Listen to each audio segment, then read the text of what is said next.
Cek, cek, cek.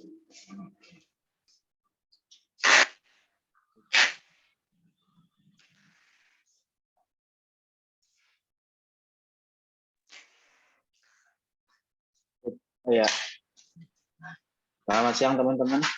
Oke, apakah suara saya masuk?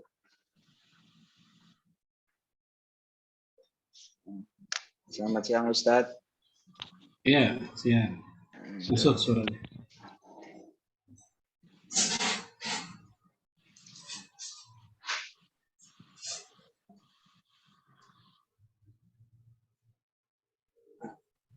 Gimana kabarnya Ustadz? Sehat Ustadz?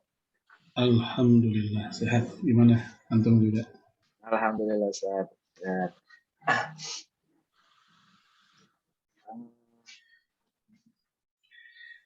Imamnya sudah hadir belum? Pak Imamnya sudah hadir atau belum ya teman-teman panitia?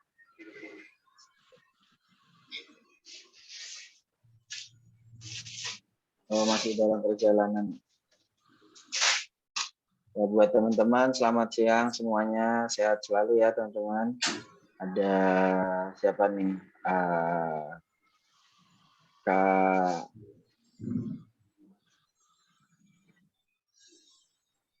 Kak Alamanda, Kak Arda, sehat. Gimana kabarnya Kak Arda? Alhamdulillah sehat Kak Mujib. Ya, alhamdulillah.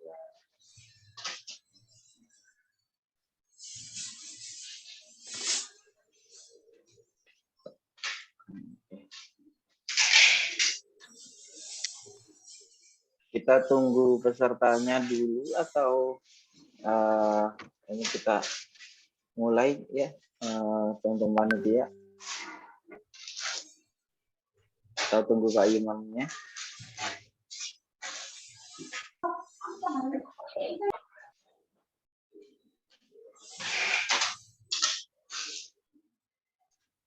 Oh ya, oke, bisa dimulai ya.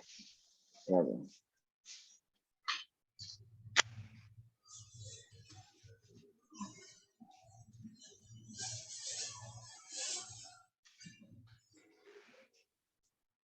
Bismillahirrahmanirrahim. Assalamualaikum warahmatullahi wabarakatuh. Waalaikumsalam warahmatullahi wabarakatuh. Selamat siang teman-teman semua, selamat siang kakak-kakak semua. Selamat siang Ustaz Farid. Selamat datang di acara Grand Closing Semarak bukadonasi.com dengan tema melepas Ramadan menyambut kemenangan. Ya, sebelumnya perkenalkan teman-teman sekalian, perkenalkan saya Mujib, saya Mujibur Rahman, biasa dipanggil Mujib. Di sini saya akan memandu acara Grand Closing Semarak bukadonasi.com ini. Jadi saya akan menjadi MC dan sekaligus moderator pada acara hari ini. Hari ini kita ada beberapa agenda yang akan kita laksanakan. Mungkin ada beberapa hal seperti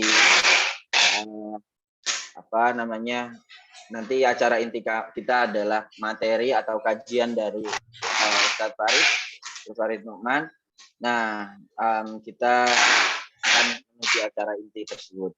Namun sebelumnya saya mau nyapa nih peserta dulu yang hadir pada hari ini. Mungkin saya coba random ya. Ada Kak Andika. Halo Kak Andika.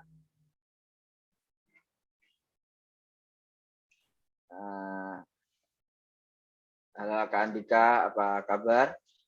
Oke, ada. Alhamdulillah.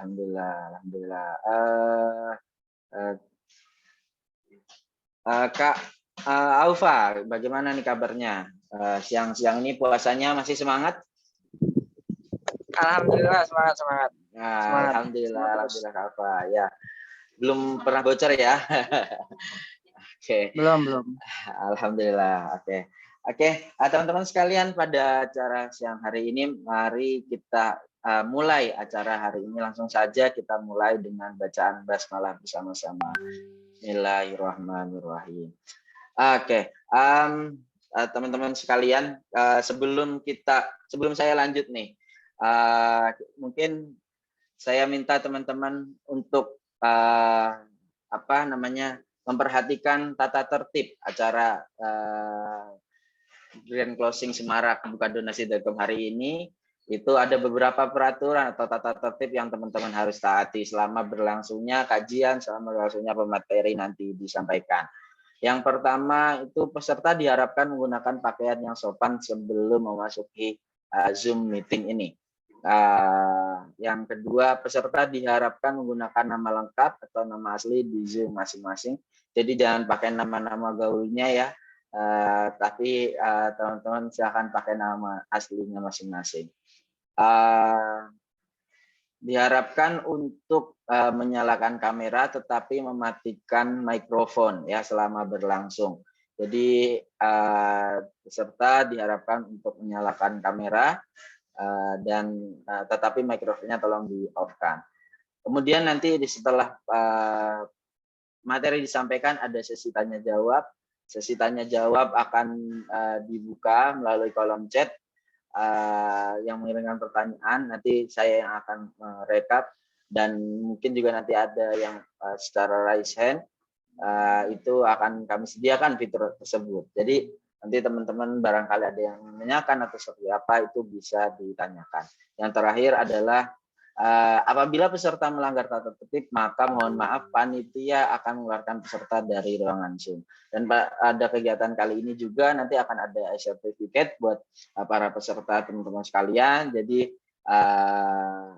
jangan lupa ikuti tata tertib hari ini. Oke, mungkin itu. Jadi dapat dipahami ya teman-teman semua ya. Ya sebelumnya di sini saya selaku MC mau mengingatkan lagi nih kepada teman-teman untuk jangan lupa follow IG bukadonasi.com. Ya, follow-nya di mana? Kalau teman-teman sudah follow, terima kasih yang sudah follow karena kami banyak banget kegiatan-kegiatan kajian, kegiatan sosial dan yang lain. Itu jangan lupa follow IG ada di bukadonasi.id ya. Nah, di Buka Donasi juga kita ada grup WhatsApp, komunitas peduli yatim dan komunitas sedekah everyday. Nah, jadi buat teman-teman yang suka berkegiatan sosial, bersedekah dan yang lain, mari kita ini bisa banget nih gabung di Buka Donasi. Nah, selain itu kita juga punya fitur nih, bisa teman-teman bisa buka hashtag peluang kebaikan untuk berdonasi bareng-bareng. Kita bisa membangun relasi baru di kedua grup itu. Jadi bukan cuma sedekah, kita cuma berbagi sedekah dan yang lain teman-teman yang mau sedekah atau membantu kegiatan sosial kita teman-teman anak yatim, tapi juga kita bisa membuka relasi-relasi baru, relasi yang mungkin akan membantu kita jalan kita ke depannya. Oke, jadi jangan lupa follow di @bukadonasi.id ya teman-teman. Oke, biar tidak terlalu lama, selanjutnya kita lanjut nih ke acara kedua, biar berkah acaranya juga. Mari kita simak atau mari kita dengarkan dulu tilawah dari Ahina Alif Wardana Rahman. Pada waktu dan tempat dipersilahkan. Kepada Ahina Alif Wardana Rahman dipersilahkan untuk melanjutkan tilawahnya. Assalamualaikum warahmatullahi wabarakatuh. Waalaikumsalam. A'udzu billahi minasy syaithanir rajim. Bismillahirrahmanirrahim. Inna fatahna laka fatahan mubina. ليغفر لك الله ما تقدم من ذنبك وما تأخر ويتم نعمته عليك ويهديك صراطا مستقيما وينصرك الله نصرا عزيزا صدق الله العظيم. السلام عليكم ورحمة الله وبركاته. Waalaikumsalam warahmatullahi wabarakatuh. Alhamdulillah, terima kasih buat Kak Alif yang telah melantunkan ayat suci Al-Quran. Ya, semoga dengan lantunannya bisa memberikan berkah buat kita semua. Alhamdulillah. Oke, kita lanjut nih, teman-teman. Kita di sini ada beberapa, sebelum kita memasuki ke acara inti, saya ingin mengajak teman-teman berkenalan lebih jauh dengan bukadonasi.com. Siapa sih CEO dari bukadonasi.com? Ada sedikit sambutan yang akan disampaikan oleh Kak Muhammad Fikri Esos, yang akan disampaikan oleh beliau, dan sekaligus nanti tentang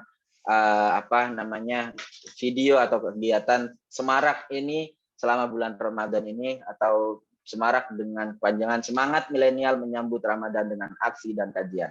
Dipersilakan kepada Kak Muhammad Fikri untuk memberikan sambutannya.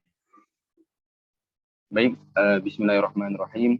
Assalamualaikum warahmatullahi wabarakatuh. Alhamdulillah, hamdulillah alamin wa binasta'in ala umuriddin. Wassalatu wassalamu ala asyrofil anbiya'i wal mursalin. Puji syukur kepada Allah SWT. Alhamdulillah, pada siang hari ini kita diberikan kesempatan untuk bertemu di agenda Semarak. Terutama agenda ini spesial karena merupakan grand closing dari rangkaian Semarak bukadonasi.com selama bulan Ramadan. Yang kami hormati Bapak Ustadz Farid Nu'man, kemudian kami hormati teman-teman panitia, kemudian yang kami sayangi kepada seluruh peserta. Salam kenal, saya Muhammad Fikri dari tim Bukadonasi. Bukadonasi merupakan platform untuk teman-teman semua membuka peluang kebaikan. Teman-teman bersama Bukadonasi bisa membuat kampanye kebaikan, buat aksi sosial, dan juga membuat proyek kebaikan dalam bentuk apapun, baik yang secara online maupun offline. Kami hadir di tahun 2021 akhir di sini untuk memberikan kesempatan kepada semua orang bahwasannya buat baik itu mudah. Dan alhamdulillah pada perjalanannya Bukadonasi telah banyak melakukan aksi sosial, kemudian menggunakan media-media sosial untuk membooster kegiatan-kegiatan kebaikannya. Dan alhamdulillah berkat dari bantuan semuanya juga dalam setiap aktivitasnya dapat untuk terus diperbaiki dan semakin memperluas jaringannya. Harapannya adalah semoga kedepannya teman-teman semua di sini yang hadir, yuk bareng-bareng kita berkolaborasi dengan Bukadonasi dan menjadi salah satu orang yang membuka peluang kebaikan ya, dengan bentuk apapun, dengan cara apapun bersama dengan Bukadonasi. Saya mengucapkan terima kasih banyak kepada semuanya yang sudah hadir. Salam kenal dan salam hangat. Semoga bisa silaturahim untuk kedepannya, dan mohon maaf apabila ada kesalahan atau kekurangan dari saya. Mohon kedepannya kita bisa bertemu dan bisa berkoordinasi bersama lagi, insyaallah. Barakallah, teman-teman semua, selamat menikmati untuk agendanya, dan salam dari tim Bukadonasi. Wassalamualaikum warahmatullahi wabarakatuh. Waalaikumsalam warahmatullahi wabarakatuh. Terima kasih kepada Kak Fikri nih, selaku CEO dari Bukadonasi. Wah, seperti yang tadi disampaikan, mungkin lanjut aja Kak Fikri untuk videonya untuk ditampilkan. Atau panitia mungkin bisa dibantu.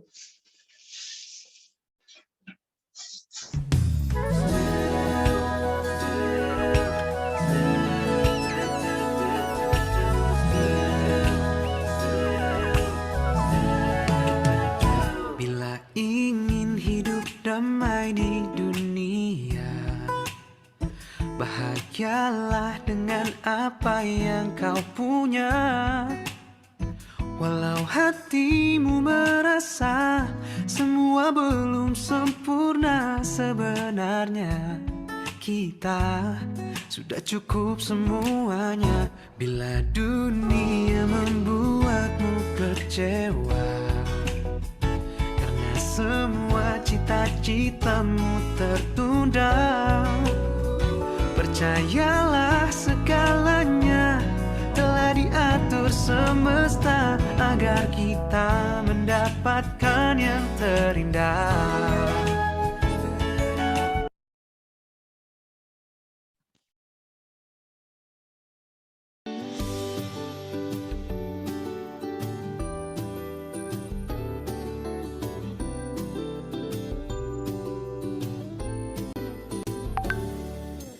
Binar di matamu, kembali luluhkan hatiku untuk jagamu.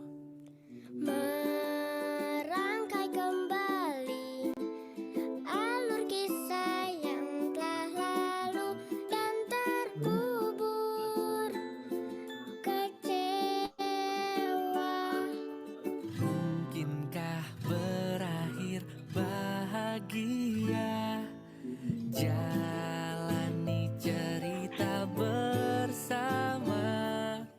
Mungkin tak selalu biru, namun bersamamu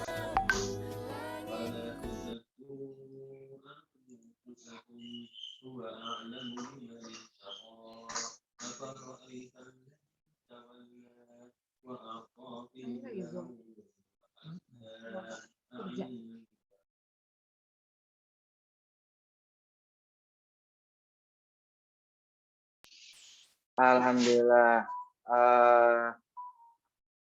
Wah, menarik sekali ya kegiatannya dari buka donasi. Ini yang dipimpin oleh langsung sama Kak Fikri nih, banyak banget kegiatannya, kegiatan sosial, kegiatan bersedekah dan yang lain. Nah, buat teman-teman sekali lagi nih, saya ingetin, kalau teman-teman belum follow buka donasi, silahkan follow di @bukadonasi.id di Instagramnya. Oke, atau juga bisa cek di sosial media lainnya, ada di YouTube, ada di Facebook.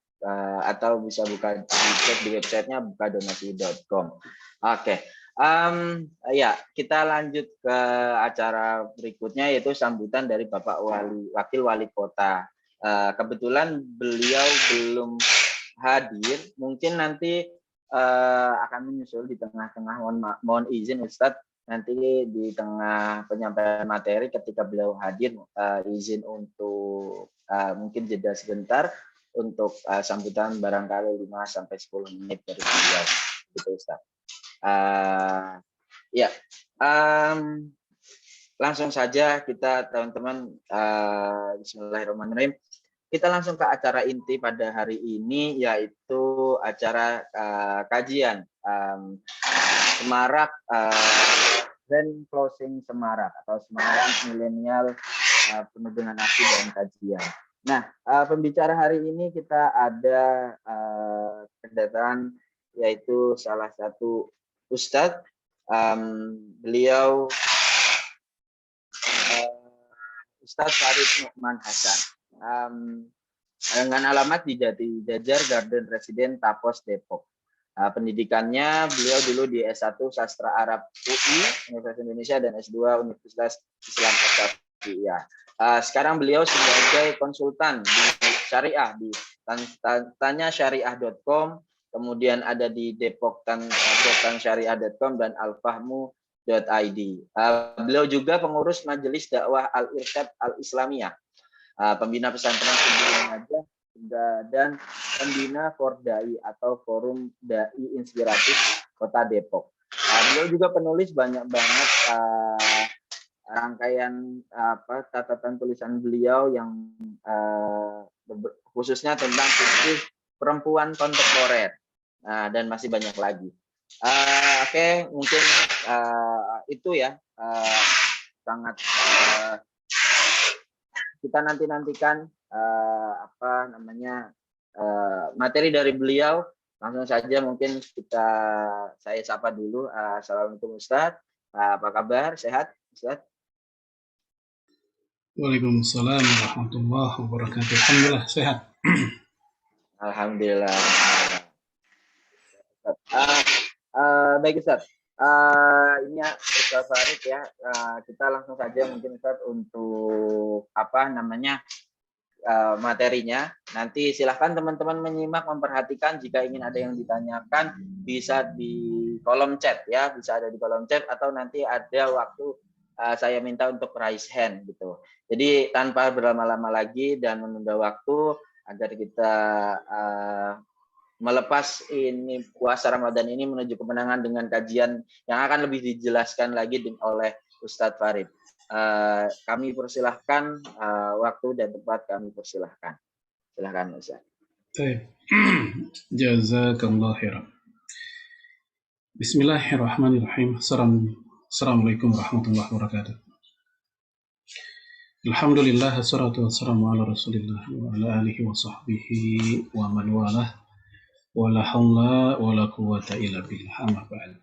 Bapak Ibu sekalian, a'azallahu wa iyyakum, dan juga khususnya segenap kru donasi ya, semoga Allah menjaga antum semua dan kita semua yang berkumpul pada siang hari ini ya di penghujung Ramadan. Kita sudah masuk hari ke-28. Sebagian saudara kita sudah masuk hari ke-29. Ya, semoga di ujung Ramadan ini kita tidak kendor, tetap kuat, karena Rasul mengatakan innamal a'mal bi khawatimiha.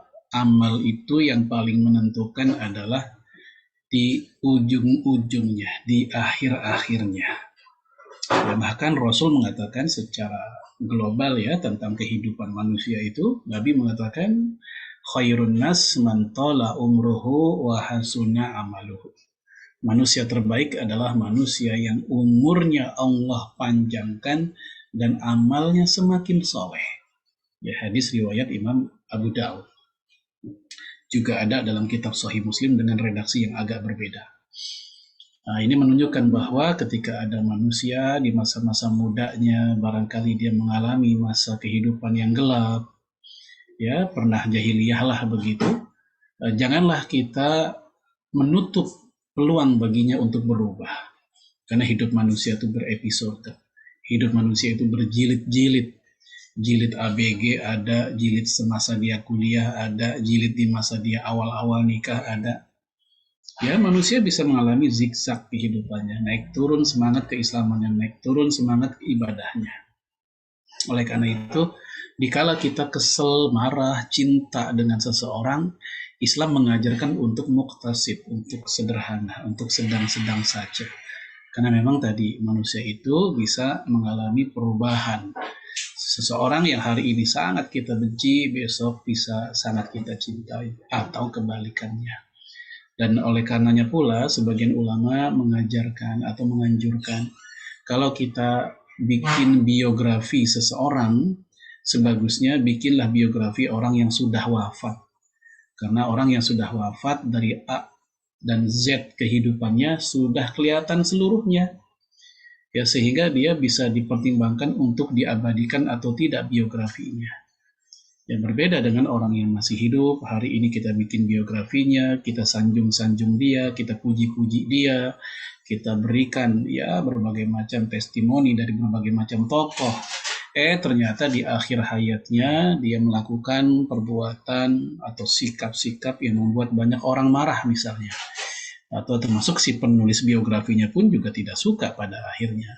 Maka inilah ya sikap kita jamaah sekalian terhadap akhir kehidupan orang itu sangat penting. Namun demikian tidak berarti lantas kita mensiasatinya untuk menjadi orang baik dengan menunda-nundanya dengan alasan di akhir kehidupan itu yang lebih penting. Karena tidak ada yang bisa menjamin siapa yang usianya hingga sampai Allah panjangkan, kita tidak tahu. Nah, esensi dari hadis innamal a'malu bi khawatimiha itu adalah pentingnya istiqomah. Ya, sejak awal sampai akhir kita tetap baik. Ya, dan ini menunjukkan betapa tidak sederhananya istiqomah hingga sampai dijadikan nasihat khusus oleh Rasulullah alaihi salatu wassalam dalam hadis yang diriwayatkan oleh Imam Muslim dan yang lainnya, Qul amantu billah tsumma istaqim. Katakanlah olehmu, aku beriman kepada Allah, lalu istiqomahlah. Tema kita pada siang hari ini tentang melepas Ramadan menyambut kemenangan. Ya memang nggak lama lagi ya Ramadan akan berpisah dengan kita. Mau tidak mau ya akan berpisah. Ya ada pertemuan, ada perpisahan. Namun yang paling penting dari itu semua adalah apa yang bisa kita sisakan atau yang bisa kita ukir dari Ramadan selama 1 bulan ini. Yang kemudian hal itu bisa menjadi pundi-pundi amal soleh, investasi amal soleh kita yang tetap menemani kita pada yaumul akhir nanti. Yang tetap menemani kita pada alam barzah nanti. Karena yang nemenin kita nanti bukan anak kita, bukan istri kita, bukan suami, ya bukan orang tua, tetapi amal yang pernah kita lakukan di dunia. Bapak Ibu sekalian, a'azzanallahu wa iyyakum, kita lihat dulu, ya kita ingat-ingat lagi bahwa Ramadan itu bulan jihad, syahrul jihad. Karena istilah kemenangan itu kan sangat identik dengan ada bagian yang mesti kita pertarungkan, yang kita perjuangkan. Nah, kita ingat bahwa Ramadan ini syahrul jihad. Dan secara sejarah pun kita mendapatkan informasi tentang pertarungan perang Badar bulan Ramadan. Ya, kemudian pembebasan kota Mekah juga bulan Ramadan. Pembebasan Baitul Maqdis di masa Khalifah Umar radhiyallahu an juga bulan Ramadan. Kemudian juga pembebasan Selat Gibraltar sebagai pintu pertama dikuasainya Andalus pun dahulu juga terjadi di bulan Ramadan. Nah, tentunya kemerdekaan RI pun tidak kita lupakan juga terjadi di bulan Ramadan. Allah berfirman, "Walladzina jahadu fina lanahdiyannahum subulana wa innallaha lama'al muhsinin." Dan sesungguhnya orang-orang yang berjihad di jalan kami, maka mereka akan kami berikan arahan, petunjuk, ya subulana, ke jalan-jalan kami. Wa innallaha lama'al muhsinin, dan sesungguhnya Allah senantiasa bersama orang-orang yang berbuat baik. Nah, Bapak Ibu sekalian, rahimani wa rahimakumullah. Jihad apa yang dimaksud oleh ayat ini? Beragam penjelasan para ulama. Ada yang menjelaskan secara umum ini jihad dalam arti benar-benar jihad peperangan, dan juga jihad dalam arti yang lebih umum. Kita lihat penjelasan Imam Al-Qurtubi, ay jahadu al-kufaru fina, yaitu orang-orang yang berjihad melawan orang kafir di jalan kami, fi sabilillah. Ay yaitu fi talabi mardotina, yaitu orang yang sedang berjuang, berjihad dalam mencari ridha Allah. Jadi orang yang mencari ridha Allah itu jihad. Ya, kita sedekah mencari ridha Allah itu jihad, karena nggak gampang ternyata. Ya, ikhlas itu untuk mencari ridha Allah itu nggak gampang, maka itu jihad. Kita menuntut ilmu mencari ridha Allah itu juga jihad. Ya, kita bekerja ya mencari ridha Allah itu juga jihad. Ya, dalam hadis secara khusus riwayat Imam At-Tabrani dan Ahmad, ya Nabi mengatakan man kharaja wa huwa yas'a li waladihi saghiran fa huwa fi sabilillah. Siapa yang keluar rumah lalu dia berusaha, dia kerja untuk anaknya yang masih kecil, fahuwa fisabilillah, maka dia fisabilillah. Itu orang kerja fisabilillah. Selama memang tujuannya untuk mardatillah, mencari ridha Allah, maka insya Allah orang ini fisabilillah. Wa qala Suddi ghairuh, sementara As-Suddi dan yang lainnya mengatakan, inna hadhil ayah nazalat qabla fardil kitab. Ayat ini turun sebelum ada kewajiban peperangan. Jadi antum semua bisa menganalisa ya. Ada ayat jihad turun sebelum ayat peperangan. Sebelum tentang kewajiban peperangan. Sehingga jihad apa yang dimaksud? Ya, ketika peperangan Badar belum ada kewajibannya, tapi sudah ada ayat tentang jihad. Nah, ini menunjukkan bahwa makna jihad di sini saat itu bukan peperangan. Ya, qala Ibnu Atiyah, sementara Ibnu Atiyah mengatakan ya fahiya qabla jihadil urfi, ayat ini turun sebelum jihad yang biasa. Al-urfi maksudnya jihad sebagaimana tradisinya orang jihad, yaitu peperangan, qital. Wa innama huwa jihadun ammun fi dinillahi wa talabi mardatihi.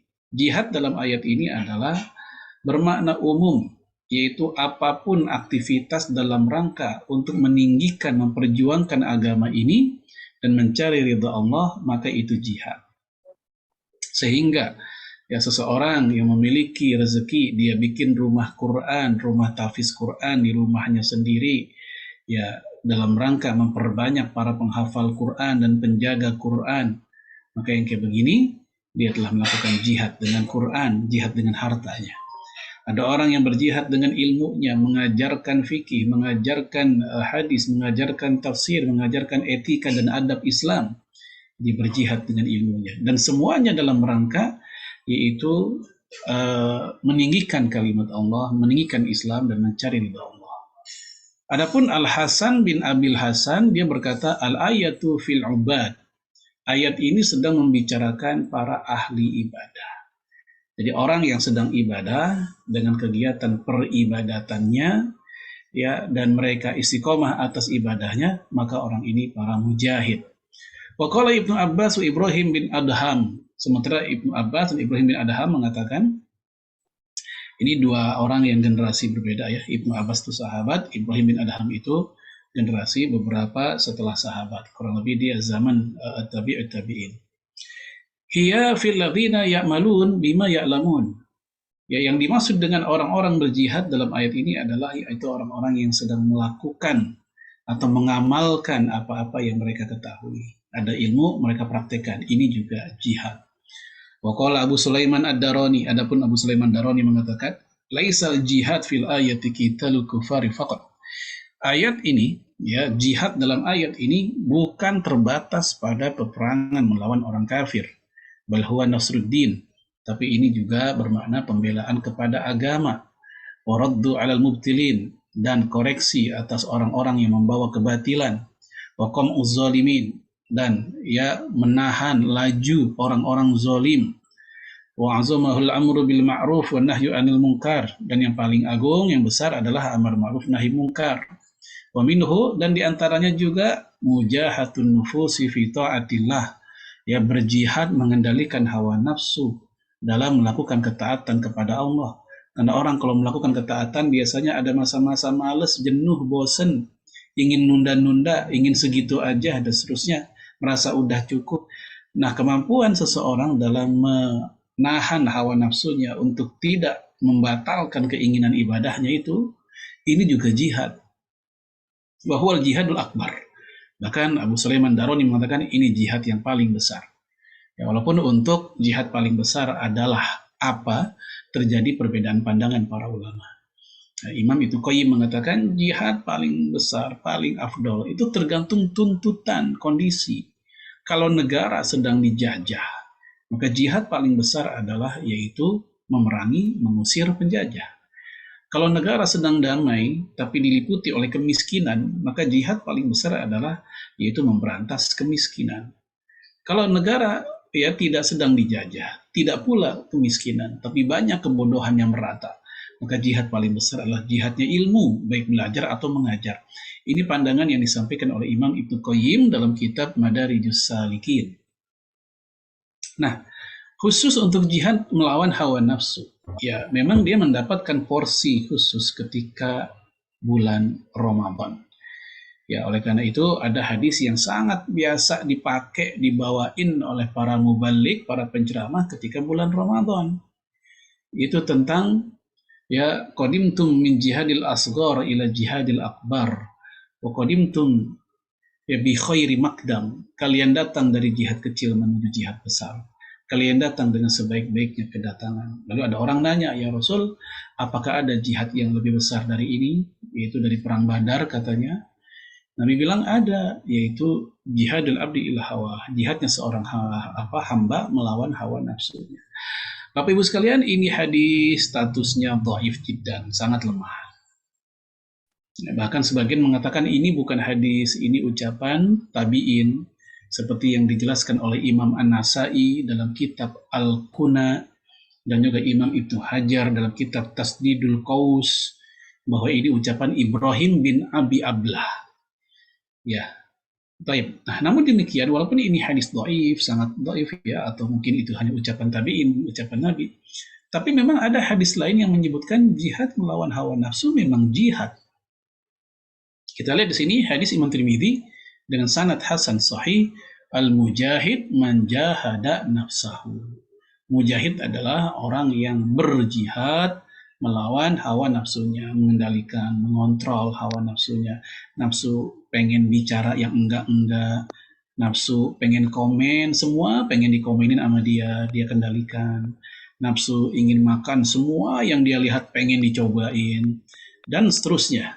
Nah, ketika ini dikendalikan dan dia mampu mengendalikannya, inilah mujahid seperti yang disampaikan oleh Rasulullah alaihi salatu wassalam.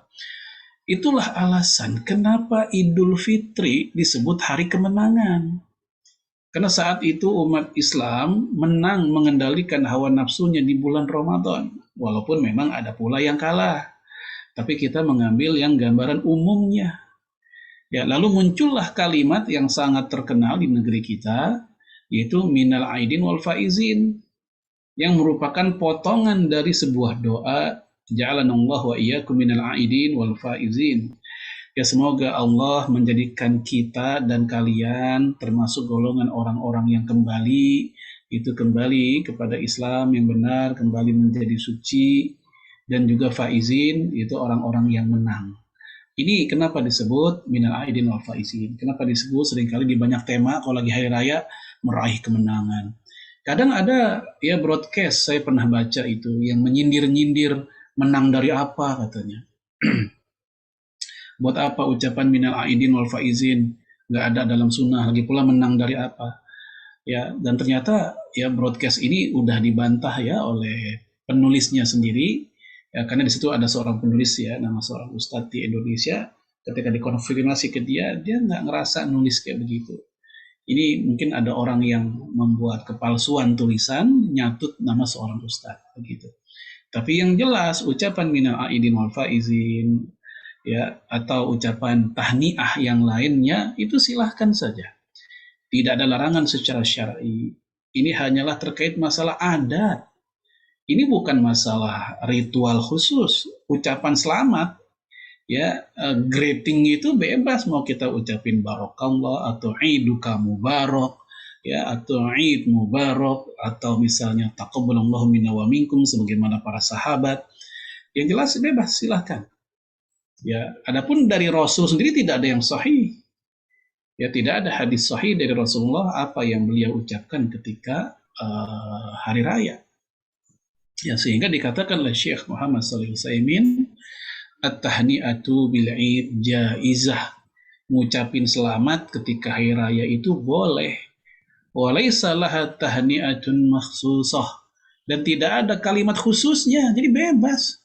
Mau pakai apa kek, yang penting masing-masing negeri, masing-masing negara muslim punya gayanya sendiri.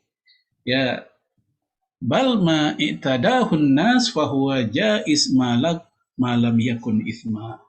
Ya, bahkan apa-apa yang terbiasa ya oleh manusia mereka pakai begitu, itu boleh-boleh aja malam yakun ithma, selama memang kalimat itu nggak mengandung dosa. Maka silakan, mau yang pakai minal aidin wal faizin silahkan, mau yang pakai taqabbalallahu minna wa minkum silahkan, nggak ada masalah. Memang kadang yang minal aidin itu terjemahannya yang nggak ada sambungannya gitu ya, nggak nyambung. Mohon maaf lahir dan batin. Memang itu bukan terjemahannya sebenarnya ya. Itu hanyalah kalimat lain yang kadang disangkutkan dengan kalimat minal aidin. Yang jelas itu bukan terjemahannya. Kemudian beliau juga menjelaskan tentang tradisi orang Indonesia salam-salapan ya, peluk-pelukan saat di hari raya. Ya, khususnya setelah sholat, kadang satu kampung, satu blok, satu perumahan, supaya nggak capek-capek lagi berkunjung, kadang begitu, ya biar ringkes aja, akhirnya mereka berdiri itu habis sholat id biasanya. Kemudian mereka salam-salaman. Ini bukan bid'ah, ini budaya, tradisi, ini bukan bid'ah dalam konteks agama. Hal-hal yang sifatnya duniawi, kita nggak boleh lancang mengatakan haram atau bid'ah selama tidak ada dalil yang memang melarangnya. Hal-hal yang bid'ah tercela itu dalam urusan agama. Adapun masalah salam-salamannya, ya ini masalah duniawi. Maka dikatakan oleh Syekh Utsaimin ketika beliau ditanya kebiasaan orang Indonesia seperti itu, beliau pun menjawab, hadhil asya' la ba'sa biha. Hal-hal ini nggak ada masalah. Li'anna an-nasa la yattakhidunaha ala sabili ta'abbud wa taqarrub ila Allah azza wa jalla. Karena orang yang melakukannya tidak pernah menganggap sebagai ibadah ritual. Nggak pernah menganggap itu taqarrub ilallah. Wa innama yattakhidunaha ala sabilil adah. Ini hanyalah tradisi, kata Syekh Utsaimin. Ini hanya adat, kebiasaan doang. Wal ikram, wal ihtiram, pemuliaan, penghormatan.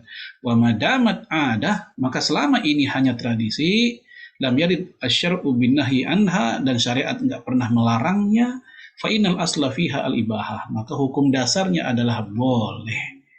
Taib. Dan jangan lupa jamaah sekalian, Bapak Ibu, azanallahu wa yakum, kemenangan tertinggi bagi seorang muslim dan muslimah adalah ketika dia dibebaskan dari api neraka. Dan bukankah ini yang kita inginkan dari puasa kita? Rasul pernah bilang dalam hadis sahih Muslim, ya, man shoma Ramadan, man shoma fi sabilillah, siapa yang berpuasa fi sabilillah, dia niatin puasa itu sebagai sarana dia jihad, maka Rasul katakan, faba'anahullahu wajhahu haninar sab'ina kharifa, Allah akan jauhkan wajahnya dari api neraka sejauh 70 tahun perjalanan. Itu menunjukkan bahasa saking jauhnya, kata Imam Ibnu Hajar, maka disebut dengan istilah sejauh 70 tahun perjalanan. Allah berfirman, faman zuhziha 'anil nar wa udkhilal jannata faqad faz. Siapa yang dihindari dari api neraka dan dimasukkan ke dalam surga, maka mereka inilah orang-orang yang menang, yang beruntung, yang sukses. Ini hakikat kemenangan yang tertinggi. Bukan sekedar kemenangan pasca Ramadan dia ketemu hari raya, tapi yang lebih utama, goal tertinggi bagi seorang muslim, visi terbesar bagi seorang muslim adalah ketika dia rohah, istirahat di surga. Itu yang paling utama. Visi misi apapun silahkan kita bikin di dunia, tapi visi misi seorang muslim secara pribadi jangan tinggalkan, yaitu surganya Allah, ridhonya Allah. Itu yang paling utama. Maka Bapak Ibu sekalian, kita menyambut Ramadan dengan ibadah. Sekumpulan tarhib udah kita lakukan di masa-masa menjelang Ramadan.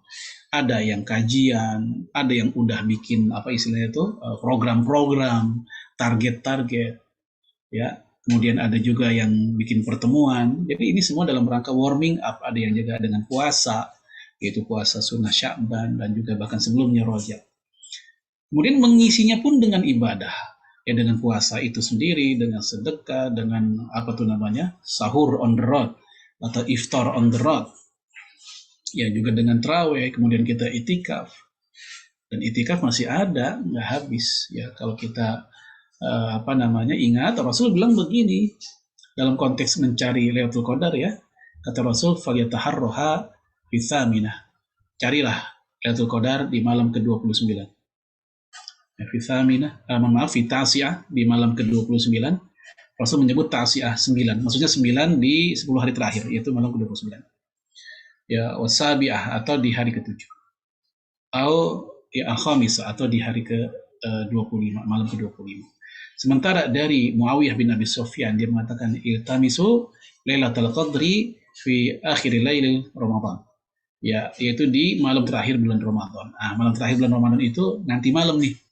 Itu testimoni dari Muawiyah bin Abi Sufyan. Jadi beragam pandangan.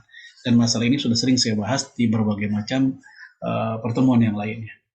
Maka hendaknya kita pun melepas Ramadan dengan ibadah pula. Jadi bukan semata-mata kegembiraan Lebaran, kita nggak bisa ngerem terlalu banyak mikirin tentang masalah persiapan Lebarannya, ya, masalah makanan Lebaran, masalah pakaian, masalah sendal baru, baju baru, ya, dan seterusnya. Ya, itu bersyukur bagi yang memang punya. Bagaimana dengan saudara kita yang tidak punya, begitu. Maka satu hal yang ingin kita jangan lupakan, tetap kita finishingnya pun juga ibadah. Sebagaimana yang tadi sudah kita bahas di awal, innamal a'mal bi khawatimiha. Amal itu yang terbaik adalah, yang paling menentukan adalah di ujungnya gimana. Dan memang dalam pertandingan di mana-mana yang namanya kejuaraan, pasti juara lebih sedikit. Dari 32 negara ikut Piala Dunia babak 16 besar kan, yang juara ya cuma satu. Dari ribuan orang lari maraton, ya, ketika finish nggak lagi ribuan tuh, satu nyicil finishnya nggak lagi ribuan. Nah, itu ada miniatur kehidupan di situ. Bahwasanya memang rata-rata manusia seringkali gagal. Maka kita berharap kepada Allah semoga kita termasuk yang berhasil walaupun minoritas itu. Nah, ini semua dalam rangka agar predikat takwa layak Allah berikan kepada kita. Agar la'allakum tattaqun tadi, supaya kalian bertakwa betul-betul bisa kita raih. Supaya kita bisa mengangkat trofi la'allakum tattaqun. Ya, bukan trofi ya juara 1, 2, 3 kejuaraan apa yang duniawi yang kemudian kita lupa dengan kejuaraan itu. Yang bentuknya hanya piala, kenang-kenangan sebulan 2 bulan kita lupa sendiri, didebukan, kemudian juga kadang rusak. Tapi trofi takwa inilah trofi tertinggi bagi seorang hamba, khususnya orang-orang beriman. Nah, apa ya ibadah, apa ilmu yang mesti kita siapkan ketika di ujung Ramadan? Jadi ujung Ramadan itu kita menyiapkan lagi dengan ibadah. Yaitu apa? Adab-adab hari raya kita harus tahu. Supaya melepasnya tadi dengan kebaikan juga. Finishingnya Allah pun ridho. Tetap bertakbir menyambut hari raya. Dan takbiran sudah boleh dilakukan sejak malam.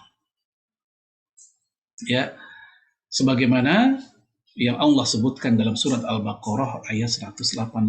Ini ada ada isyarat dari ayat ini, takbiran sudah boleh dilakukan sejak malam hari. Silakan antum lihat semua ayatnya. Walitukmilul iddata. Dan hendaknya kalian menyempurnakan jumlah puasa. Ya, menyempurnakan, menyelesaikan puasa. Kapankah itu? Berarti di maghrib hari terakhir Ramadan. Maghrib terakhir Ramadan, selesai, sudah puasa. Sudah sempurna Ramadan kita. Itu udah masuk 1 Syawal. Lalu apa? Walitukabbirullaha ala mahadakum. Bertakbirlah kalian sebagaimana takbir yang Allah ajarkan kepada kalian. Jadi di ayat ini dikasih tahu tuh rundown-nya. Kalau udah selesai Ramadan, udah sempurna tuh maghrib tuh, maka bertakbirlah. Sehingga bertakbir ba'da maghrib yang dilakukan oleh sebagian masyarakat kita itu sesuai dengan Al-Quran. Dan berdalil dengan Quran itu merupakan istidlal yang tertinggi. Ya, taruhlah kita tidak mendapatkan riwayat Rasul ada nggak ya takbiran setelah maghrib di malam takbiran. Kalaupun tidak ada, berdalil dengan Al-Quran sudah cukup, bahkan lebih dari cukup. Nah, dengan ayat inilah kemudian Imam Syafi'i berdalil. Ya, di sini kita lihat ya, sami'tu man arda min ahli ilmi bil Quran. Aku mendengar ya orang yang aku ridhoi dari kalangan para ulama, khususnya ulama Al-Quran. Maksudnya apa? Ahli tafsir. Ayakula, bahwa mereka bilang itu milul iddah, yang dimaksud dengan sempurnakan ya jumlah atau bilangan Ramadan itu iddatul shaumi syahri Ramadan, yaitu bilangan bulan Ramadan. Kemudian wa tukabbirullaha maksudnya adalah wa tukabbirullaha maksudnya inda ikmalihi, bertakbirlah kalian kepada Allah yaitu ketika sempurna, ketika selesai ya bulan Ramadan tersebut. Ala mahadakum, ya sebagaimana yang telah Allah ajarkan kepadamu, maksudnya wa ikmaluhu maghibu syamsi min akhiri yaumin min ayami syahri Ramadan. Yaitu hendaknya ya selesainya Ramadan itu ketika terbenamnya matahari ya di akhir hari Ramadan. Nah, saat itulah ya titik dia boleh bertakbir. Sehingga kata Imam Asy-Syafi'i rahimahullah, fa idza ra'au hilal Syawal, kalau hilal bulan Syawal, hilalnya Syawal udah ketara, udah kelihatan 1 Syawal, ahbabtu ayyukabbiron nas, maka saya suka orang-orang bertakbir jamaatan, berjamaah. Jadi takbiran rame-rame berjamaah itu ya bagian dari rekomendasi para imam kaum muslimin. Dan ternyata memang para sahabat itu bersama-sama. Umar bin Khattab ketika Idul Adha ya beliau bertakbir di masjid ya di menaranya. Itu semua pada ikut ya di pasar orang pada ikut begitu. Kemudian wa furoda fil masjid, atau sendirian di masjid, wal aswaq, atau di pasar-pasar, wa turuk, atau di jalan-jalan, wal manazil, di rumah-rumah, wa musafirin, atau bagi orang yang sedang safar, ya, mudikers, ya, para orang-orang mudik nih, mukimin, orang-orang yang di rumah yang nggak mudik, fi kulli halin, pokoknya di semua keadaan, wa aina kanu, dan di semua tempat, ya, wa ayyuzhirut takbir, hendaknya mereka menampakkan takbirnya, bukan mensirkan, bukan melirihkan, tapi menampakkan takbirnya. Ini bagian dari syiar, nah sekaligus untuk turhibu nabihi aduwallah wa aduwakum, menggetarkan musuh-musuh Allah dan musuhmu. Wala yazaluna yukabbirun, ya, mereka senantiasa bertakbir, kata Imam Syafi'i, terus-terusan, hatta yakdua ilal musalla, sampai pagi hari, sampai subuh, ya, dan mereka pun ke lapangan. Wa ba'dal wudu hatta yakhrujal imam lis-shalah thumma yada'u at-takbir. Terus mereka, ya, bertakbir sampai subuh itu. Nah, setelah subuh mereka pun ke lapangan. Nah, begitu imam keluar, si khatib keluar, yada'u at-takbir, mereka pun selesai. Ya, ketika imam sudah keluar, maksudnya sudah khatib, sudah berkhutbah, takbir pun selesai. Maka apa yang dilakukan oleh sebagian masyarakat Indonesia, bertakbir di jalan, di pasar, itu ya udah lama terjadi sebenarnya. Bukan hal yang baru begitu. Ya, tinggal memang ketertiban perlu dijaga supaya itu menjadi indah. Ibadahnya benar-benar khusyuk, tidak sekedar riuh rendahnya keramaian. Baik, kemudian Sayyid Sabiq, ini Sayyid Sabiq hanya menegaskan saja, ya, sama dengan apa yang dikatakan oleh Imam Syafi'i, wa qala qaum at-takbir min lailatul fitri idza ra'au al-hilala hatta yakdua ilal musalla wa hatta yakhrujal imam. Sama, ya, bahwa segolongan kaum mengatakan takbir itu sudah dimulai sejak malam, yaitu ketika hilal Syawal udah kelihatan, terus sampai pagi, sampai dia menuju lapangan, dan sampai imam keluar, sampai imam, ya, menuju lapangan atau mimbar. Kemudian dalam kitab yang lain Al-Mawsu'ah, ya, amma takbiru fi Idul Fitri fayara jumhur al-fuqaha annahu yukabbiru fihi jahran. Mayoritas ahli fikih mengatakan takbiran Idul Fitri itu, ya, jahron, kencengin suaranya. Ya, ini sunnahnya seperti itu. Walaupun kalau dia tidak mengeraskan suara, itu juga bukan sebuah kesalahan, tapi dia meninggalkan sunnah. Nah, ada satu mazhab yang mengatakan takbiran itu suaranya disirkan, yaitu mazhab Hanafi. Ya, dalam mazhab Hanafi, takbiran suara disirkan. Tapi umumnya ulama, bahkan umumnya dunia Islam, sampai-sampai di negeri-negeri yang fikihnya mazhab Hanafi pun, mereka tetap takbirnya dikeraskan. Ya. Yang kedua, ya, yaitu mandi sunnah di pagi hari, khususnya menjelang berangkat ke lapangan untuk sholat. Dan mandinya itu setelah sholat subuh, walaupun boleh-boleh aja sebelum sholat subuh. Wal ghuslu lil idi ya ghairu wajib, yang namanya mandi untuk sholat id, untuk hari id, itu bukan kewajiban. Waqad haka Ibnu Abdul Bar al-Ijma' alaih. Imam Ibnu Abdul Bar menceritakan adanya konsensus tentang mandi untuk hari raya ini.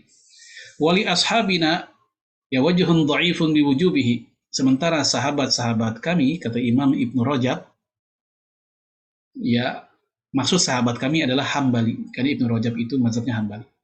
Ya, sahabat-sahabat kami ada yang mewajibkan mandi, tapi kata beliau wajhun dhaifun, ini pendapat yang lemah.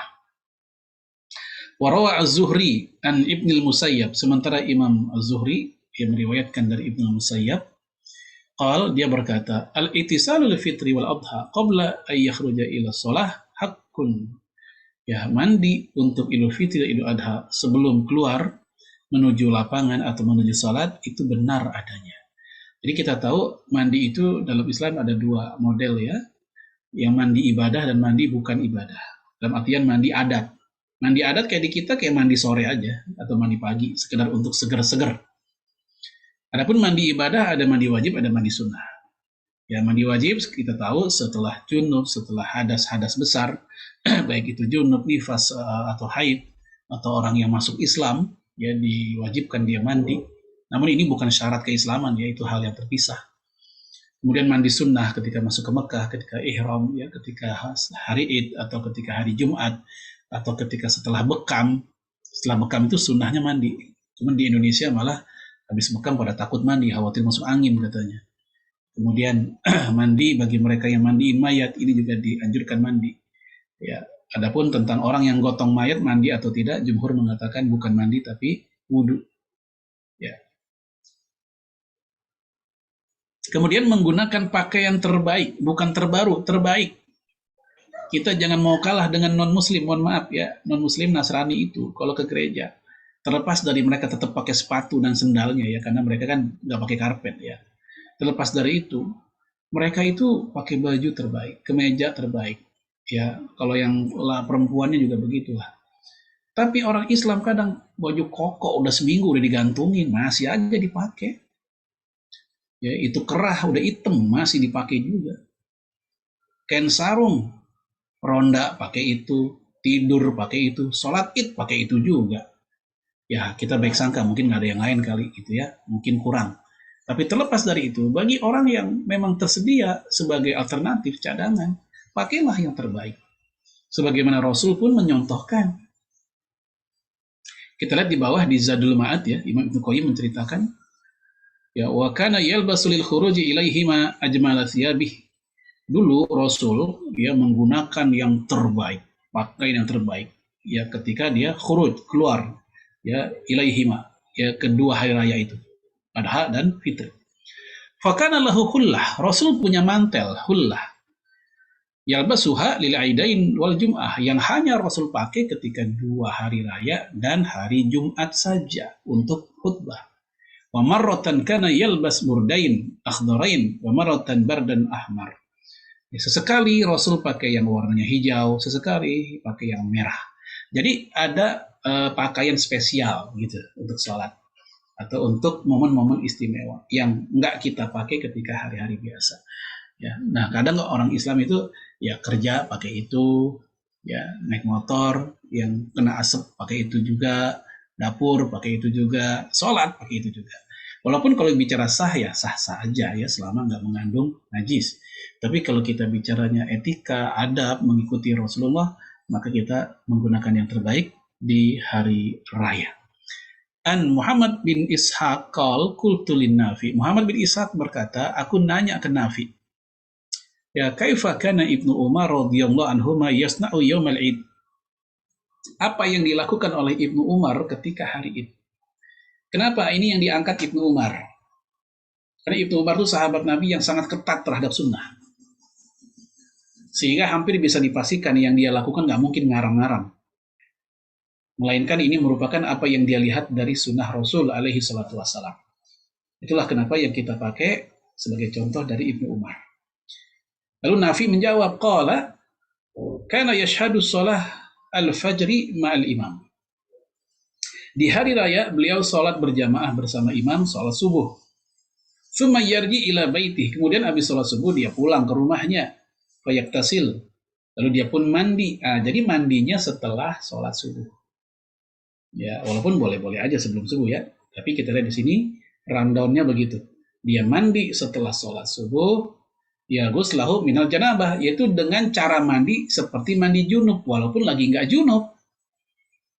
Karena emang tata cara mandi Jumat, mandi sholat Id, mandi hari raya, atau mandi sunnah ihram, memang caranya seperti mandi orang junub, yaitu membasahkan semuanya, meratakan air ke seluruh bagian tubuh hingga sampai bagian yang sulit untuk kita jangkau, kita usahakan kena juga. Walbasu ahsana thiyabi, dan dia pun menggunakan pakaian yang terbaik yang dia punya. Wa yatatayyabu bi ahsana ma indah, dan dia pun juga menggunakan minyak wangi yang terbaik yang dia punya. Walaupun kalau masalah minyak wangi kadang ya relatif ya. Wangi bagi kita tapi pusing bagi yang lain, kan juga ada tuh. Terlalu tajam baunya. Ada juga orang suka yang kalem, ada yang tajam. Nah, yang jelas ya kita menggunakan wewangian yang baik-baik saja. Kemudian tsumma yakhruj hatta ya'tiyal musalla. Kemudian dia pun keluar setelah udah rapi, wanginya udah, pakai pakaian terbagus udah, kecuali yang ibu-ibu ya nggak pakai minyak wangi, yang penting pakai yang terbagus yang dia miliki, yaitu pakai jilbab yang menutup aurat yang terbaik yang dia punya, yang terpantas ya yang dia pakai saat itu ya, dan juga mohon maaf tidak mengundang fitnah dengan wangi-wangian ini bagi kaum laki-laki yang masalah wangi-wangian ini. Kemudian fayajlis fih, dia pun duduk di dalamnya, di musola tadi. Apa musola di sini? Lapangan. Nah, jadi musola di sini bukan musola surau seperti bahasa kita, tapi musola di sini kata Syekh Sabiq yaitu al-maidan fi syarqi babi Madinah, yaitu di sebelah timur pintu Madinah, di sebelah timur pintu kota Madinah. Itu biasa dipakai buat sholat id. Itu musola. Maksud di sini adalah bukannya surau, tapi adalah lapangan tempat sholat id di sebelah timur kota Madinah. Hatta yaji al imam. Nah, jadi ketika dia duduk, dia nunggu, dia zikir, dia apa sampai imam datang. Nah, di sini kita lihat dia tidak sholat sunnah.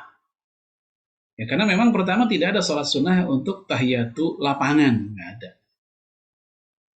Dan juga bisa jadi dia datang kondisi masih waktu terlarang sholat. Ya, karena sebelum syuruk. Ya. Hanya saja para ulama mengajarkan begini, ini kalau sholat idnya di lapangan. Kalau sholat idnya di masjid, maka berlaku hukum-hukum adab-adab ke masjid. Seperti sholat tahiyatul masjid. Ya. Rasul tidak pernah ketika sholat id itu ada qobliyah dan ba'diyah, tidak. Tapi karena ini ada sebab khusus, yaitu dia sholat idnya di masjid. Dan Rasul berkata dalam hadis yang lain, ya, la tajlis qabla an tuaddi rak'atain.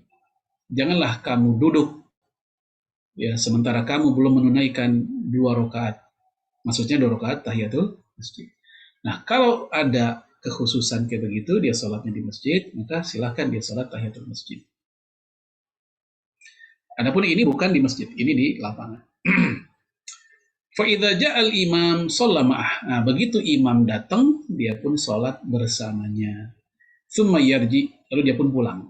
Tentu pulangnya setelah dengerin khutbah. Dengar khutbah itu sunnah, nggak sampai wajib. Namun jangan mentang-mentang sunnah kita seenaknya aja ditinggalkan. Karena yang namanya ukhuwah Islamiyah dan kekompakan itu harus kelihatan. Jangan hanya teori ukhuwah, tapi begitu sholat id, khotib baru naik, baru ama ba'du, jamaah udah bubar. Ya, ibu-ibu udah beli balon buat anaknya. Ya, jangan, dengerin dulu. Walaupun ini nggak sampai wajib, ini sunnah. Namun kita ingin tegaskan kekompakan umat Islam itu real, nyata. Jangan hanya pada teori, kompak. Mulai bareng, berakhir bareng. Gitu, idealnya begitu. Ya. Kecuali ada kasus, hujan. Mau diapain lagi, hujan. Ya.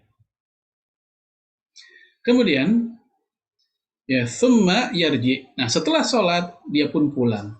Fayadkhulu masjid Nabi alaihi salatu wassalam. Nah, ketika pulang, dia nggak langsung pulang, tapi menuju Masjid Nabawi. Buat apa? Fayusolli fihi rak'atain. Dia sholat 2 rakaat. Maka ini menjadi dalil bolehnya sholat duha setelah sholat id. Setelah sholat id, ya tidak ada rawatib id, tidak ada. Tapi setelah sholat id masih dibolehkan untuk sholat, ya misal sholat duha. Enggak teranulir sholat duha bagi seseorang, apalagi buat orang yang udah punya kebiasaan sholat duha. Walaupun sholat di sini oleh para ulama nggak dijelaskan sholat apa yang dilakukan oleh Ibnu Umar. Yang jelas boleh seseorang sholat, ya walaupun dia sudah sholat id. Tsumma ya'ti baitahu. Kemudian setelah itu dia pun mendatangi rumahnya setelah sholat itu. Nah, ini rentetan sunnah ada dalam satu riwayat ini dari Ibnu Umar, dan ini beliau ambil tentunya dari Rasulullah alaihi salatu wassalam. Kemudian dianjurkan makan dulu sebelum sholat Idul Fitri dan tidak makan dulu sebelum Idul Adha. Karena Rasulullah alaihi salatu wassalam la yabdu yaumal fitri hatta yakulat tamarat. Dulu Rasulullah tidaklah keluar menuju tempat sholat id sampai dia makan tamarat. Apa tamarat? Kurma. Boleh nggak sih langsung opor? Silahkan. Ya, nggak ada masalah. Mau opor, mau Ini. Kenapa kurma zaman Nabi? Ya karena itu makanan pokok di masa itu. Kurma itu makanan pokok di masa Rasul. Makanya Rasul pernah bilang, rumah yang nggak ada kurma, niscaya dia kelaparan. Si penghuni rumahnya. Ya. Lalu Syekh Abdul Muhsin Al-Abad Al-Badar, ulama Madinah, hari ini masih hidup. Dia mengatakan, kenapa Rasul bilang kayak gitu? Karena kurma di masa itu memang makanan pokok, kutul balad. Kalau nggak ada makanan pokok ya kelaparan. Nah, hari ini ketika kurma di banyak negeri udah nggak lagi makanan pokok, dia makanan suplemen tambahan buah gitu ya. Maka ya masing-masing negara punya makanan pokoknya sendiri. Sehingga kalau kita ingin sebelum berangkat udah makan ketupat dulu atau nasi dulu, nggak ada masalah. Ya. Kemudian di sini dikatakan bahwa Rasulullah makan kurmanya berapa? Dari Anas bin Malik di sini, wa ya'kuluhunna witron. Beliau makannya dengan sejumlah ganjil. Ya, makannya ganjil. 1, 3 itu ganjil. Ya, 21 juga ganjil, 101 juga ganjil. Ya, tapi yang pantas aja lah, 1 atau 3 cukup misalnya. Baik. Adapun Idul Adha kebalikannya, yaitu tidak makan dulu, ya, tidak makan dulu sebelum berangkat. La yakhruj yaumal fitri hatta yat'am. Rasul nggak keluar di hari Idul Fitri ya kecuali kalau dia makan dulu. Kebalikannya wala yat'am yaumal adha hatta yusalli. Ya, ketika Idul Adha Rasul tidak makan sampai dia sholat dulu, sampai sholat Idnya dulu. Nah, ini perbedaannya. Buat Bapak Ibu yang akan jadi panitia sholat Id, khususnya Bapak-bapak ya, ingin saya informasikan bahwasanya sunnahnya untuk sholat Idul Fitri itu sebenarnya agak lebih siang, agak lebih siangan dibanding Idul Adha. Idul Adha agak lebih pagian, sunnahnya begitu. Ya, 2 tahun lalu saya sempat bikin artikel tentang itu. Apa hikmahnya? Kenapa Rasul kayak begitu?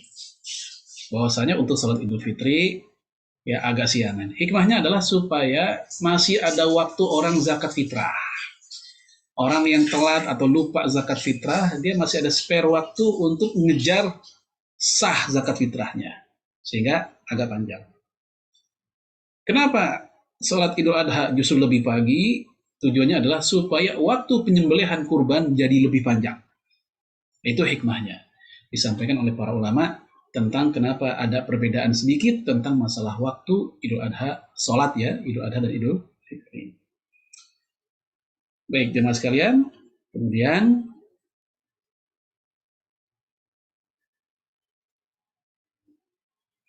dianjurkan ke lapangan untuk sholat Id. Yang tadi udah kita angkat. Ya, yushra'u khurujus sibyan wan nisa fil aidain lil musalla. Min ghairi farqin baina bikr wasayyib wasyabah wal ajuz wal haid. Disyariatkan keluar bagi bocah ya, perempuan di hari 2 hari raya. Ya, ke lapangan tanpa ada perbedaan baik yang bikr atau bakr ini artinya gadis perawan atau yang udah dewasa atau pemuda atau ajus nenek-nenek yang tua atau al-haid atau yang lagi haid. Yang haid keluar juga silakan. Cuman untuk yang haid memang dia agak sedikit terpisah walaupun tetap bersama dengan masyarakat. Apa hikmahnya kok semua disuruh keluar? Pertama, ini kebahagiaan milik bersama. Yang kedua, ya sama seperti yang takbiran tadi, turhibuna bihi aduwallah.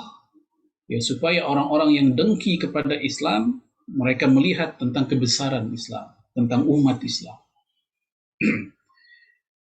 Kita lihat di sini dalam sebuah hadis ya, ada seorang wanita, Ummu Atiyah, dia mengatakan, amarana Rasulullah alaihi salatu wassalam, ya kami diperintahkan oleh Rasulullah alaihi salatu wassalam untuk an-nukhrijahunna fil fitri, mengeluarkan kaum wanita di hari raya Idul Fitri wal Adha dan Idul Adha. Ya al-awatiq wal huyyat wa dhawatil khudur. Jadi baik yang lagi haid, yang lagi dipingit, ya semua ayo keluar semuanya. Fa ammal ya huyyat, adapun untuk perempuan yang lagi haid, fayatazilna shalah, hendaknya mereka memisahkan diri dari orang-orang yang sholat. Nah, jadi ada pisahan lah. Saya pernah itu di daerah Bandung, waktu saya khutbah Id di daerah Bandung, itu di lapangan. Nah ternyata saya lihat di sebelah sana kira-kira 5 meter atau 10 meter kurang lebih terpisah dari jamaah yang ibu-ibu, itu ada jamaah ibu lagi, ya itu lagi pada ngumpul tuh di situ, ya ternyata mereka dipisahkan, yang sedang haid itu lagi pada di sana. Nah, sehingga mereka pun ikut mendengarkan khutbah, ikut mengaminkan doanya khatib.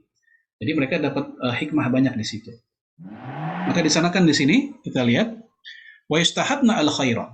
Kaum wanita di situ yang orang haid ini mereka juga bisa menyaksikan kebaikan. Dakwatul muslimin, dan juga bisa mengaminkan doanya kaum muslimin. Qultu, aku berkata, ya Rasulullah, ihdana la yakun laha jilbab. Masalahnya di antara kita ada yang nggak punya jilbab nih, wahai Rasul. Disuruh keluar tapi nggak ada jilbab nih, gimana? Nabi pun berkata, ya litul bisha ukhtuha. Hendaknya saudaranya memakaikan jilbab, minjemin jilbabnya, min jilbabiha, dari jilbabnya sendiri kepada orang yang nggak punya jilbab itu. Nah, ini juga menjadi koreksi atas sebagian perempuan, mungkin di antara Bapak Ibu pernah melihat, yang bikin jamaah sholat id sendiri. Di daerahnya, di perumahannya, di kompleknya, ini nggak boleh. Selama masih ada kaum laki-laki, jamaah tegak di situ, ngapain bisa bikin sholat id sendiri, mentang-mentang rumahnya gede misalnya, mampu menampung 50 perempuan, akhirnya yang khotib dia, yang imam dia, gitu. Sebagian ulama ada yang bersikap keras membid'ahkan hal ini, ada. Ya, sebagian lain menggunakan istilah yang lebih lembut, ya, yang kayak begini, ghairu masyru', nggak ada syariatnya. Kecuali situasinya itu kampung nggak ada laki-laki sama sekali. Nah, ini laki-laki banyak, ini bikin grup sendiri untuk sholat id, bikin jamaah sholat id. Enggak, harusnya mereka bergabung dengan kaum laki-laki. Ya. Kemudian sholat id itu sendiri yang sudah sama-sama kita ketahui. Ya, kemudian sunnah yang selanjutnya kita sampai sini aja ya, nggak semua kita bahas. Berangkat dan pulang berbeda jalan, ini juga sunnah dan Rasul memberikan contoh. Kana Nabi sallallahu alaihi wasallam idza kana yaumul id khalafat thariq. Ya, Rasul jika keluar pada hari raya akan menempuh jalan yang berbeda. Ya, Imam Tirmidzi mengatakan ini khusus buat Rasul saja, tapi dikoreksi oleh Imam Ibnu Hajar dan para ulama umumnya, tidak. Tentang berbeda jalan antara pergi dan pulang, ini sunnah untuk seluruh umatnya. Karena Rasul adalah teladan buat semuanya, maka ini adalah sunnah untuk umatnya. Kenapa nggak wajib? Karena Rasul pernah dalam kesempatan yang lain, dalam riwayat Imam Hakim, pernah berangkat dan pulang sama juga jalannya. Ya pernah, tapi lebih sering Rasul berbeda jalan. Nah, ini juga ada apa hikmahnya? Imam Ibnu Hajar itu sampai menulis belasan alasan atau belasan kemungkinan kenapa Rasul kok berangkat sama pulang jalannya beda. Ya, mulai ada yang mengatakan ini dalam rangka syiar kepada non-muslim. Ada yang mengatakan saat itu ya supaya wewangian yang mereka punya itu bisa mewarnai menjadi aroma umum di kota tersebut. Yang ketiga, ya dalam rangka turhibuna bihi tadi, menggentarkan musuh-musuh Allah, kaum munafik dan seterusnya. Walau bisa, ini di antara hikmah kenapa berangkat dan pulang berbeda. Namun kalau situasinya nggak memungkinkan untuk beda juga nggak ada masalah, karena dia bukan kewajiban. Baik Bapak Ibu sekalian, a'azamallahu wa iyyakum. Ini yang bisa kita bahas dalam rangka memperbagus finishing Ramadan kita dengan mempelajari adab-adab apa saja yang mesti kita ketahui ketika Rasulullah dan para sahabatnya berhari raya. Walau bisa, saya kembalikan ke MC atau moderator. Wallahul muwafiq ila aqwamit thoriq. Assalamualaikum warahmatullahi wabarakatuh.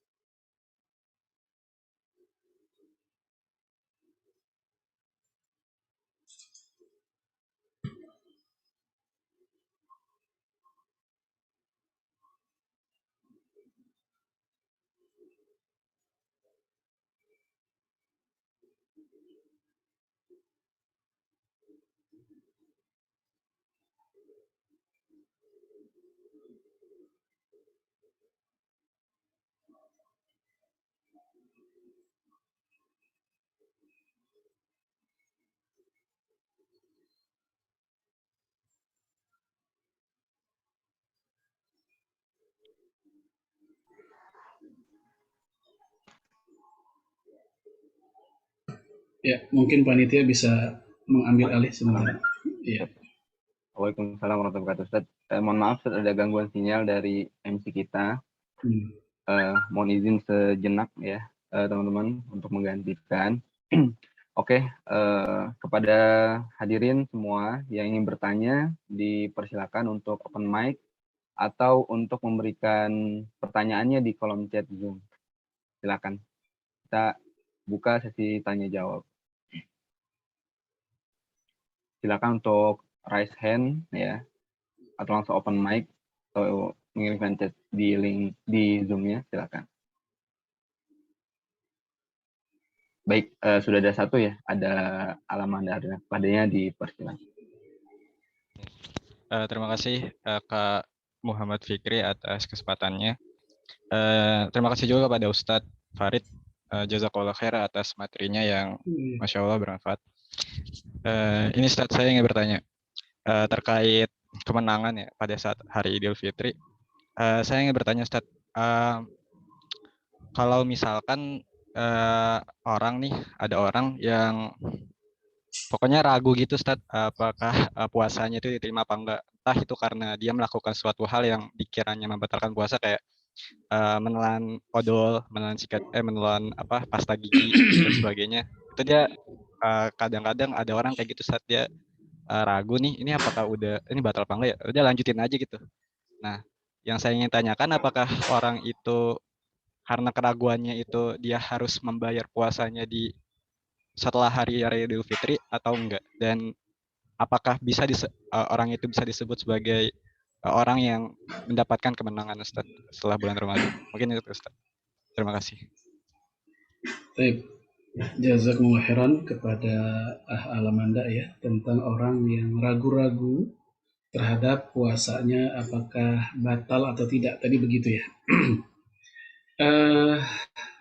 Apa yang dicontohkan sekedar apa tadi, lagi gosok gigi, odolnya ketelan atau enggak. Sebenarnya itu bukan pembatal puasa ya, kalau sekedar gosok gigi ya. Karena para sahabat sendiri melakukannya, bahkan Rasul melakukan. Dalam hadis Bukhari seperti yang disebutkan bahwasanya Rasul itu bersiwak itu enggak kehitung jumlahnya, saking seringnya ketika bulan puasa. Sehingga Imam Syafi'i mengatakan seperti yang dikutip oleh Imam Tirmidzi, ya, anna tasawaka fi awali nahari wa akhirihi la ba'sa bihi. Bahwasanya bersiwak ketika siang dan sore Ramadan sama sekali nggak ada masalah. Memang agak sedikit berbeda. Siwak itu nggak pakai odol, sekedar kita tahu kayu yang ditumbuk. Tapi dia ada rasa, sebagaimana odol pun ada rasa. Ya, sehingga para ulama pun seperti Imam Ibnu Sirin, kemudian Al-Auza'i dan Imam Nawawi mengatakan bersiwak itu nggak harus dengan siwak. Bersiwak sudah tercover istilah bersiwak, walaupun dengan benda-benda apapun yang bisa membersihkan selama tidak mencelakakan. Ya, kata Imam Nawawi, dengan tangan, ya, dengan kain atau apapun. Nah, kalau di zaman kita ya dengan odol. Nah, selama memang tidak ada yang tertelan. Nah, ceritanya dia bingung ketelan atau tidak. Nah, dalam kondisi seperti itu dia harus milih mana yang paling dia yakini. Sebagaimana hadis Imam Tirmidzi, da' ma yaribuk ila ma la yaribuk. Tinggalkan yang kamu ragu, beralihlah kepada yang kamu tidak ragu. Jadi kita milih, tegesin gitu. Kita harus memilih mana yang kita ikuti. Saya yakin, saya nggak nelen kok. Udah, terusin puasanya. Jangan diombang-ambing oleh was-was. Kebalikannya kalau saya yakin, tadi nelen kok, berasa banget nih. Apalagi sampai sendawa, wah itu banyak yang nelen gitu ya. Nah, yang kayak begini dia harus jujur. Udah yakin nelen tapi nerusin puasa. Ya, dia sudah harusnya ya nggak dikatakan berpuasa. Nah, tapi kalau yakinnya dia tidak ada masalah, tidak tertelan, maka ikuti keyakinan itu. Dan kalau kayak gitu ya puasa tetap sah, nggak ada masalah, sama sekali nggak berdosa bagi dia. Dan insya Allah puasa tetap Allah terima selama tadi ikhlas, sesuai sunnah, begitu. Kemudian ada kaidah yang berbunyi al-yakin la yuzalu bisyak. Keyakinan itu tidak bisa dianulir oleh sesuatu yang meragukan. Jadi ketika dia yakin, lalu juga ada keraguan, dan keyakinannya itu lebih dominan, maka keraguan ya tidak bisa mengalahkan keyakinan. Dan insya Allah puasanya tetap bermanfaat, dan semoga dia pun termasuk orang-orang yang mendapatkan kemenangan ya atau ketakwaan ya, status takwa ya, selama tadi dia mujahadah terus, dia pertahankan spirit Ramadan sampai di ujung, bahkan hingga sampai selesai Ramadannya. Wallahu a'lam bishawab.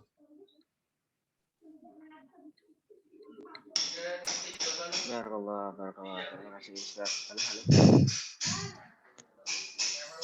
Alhamdulillah, terima kasih Ustaz Farid.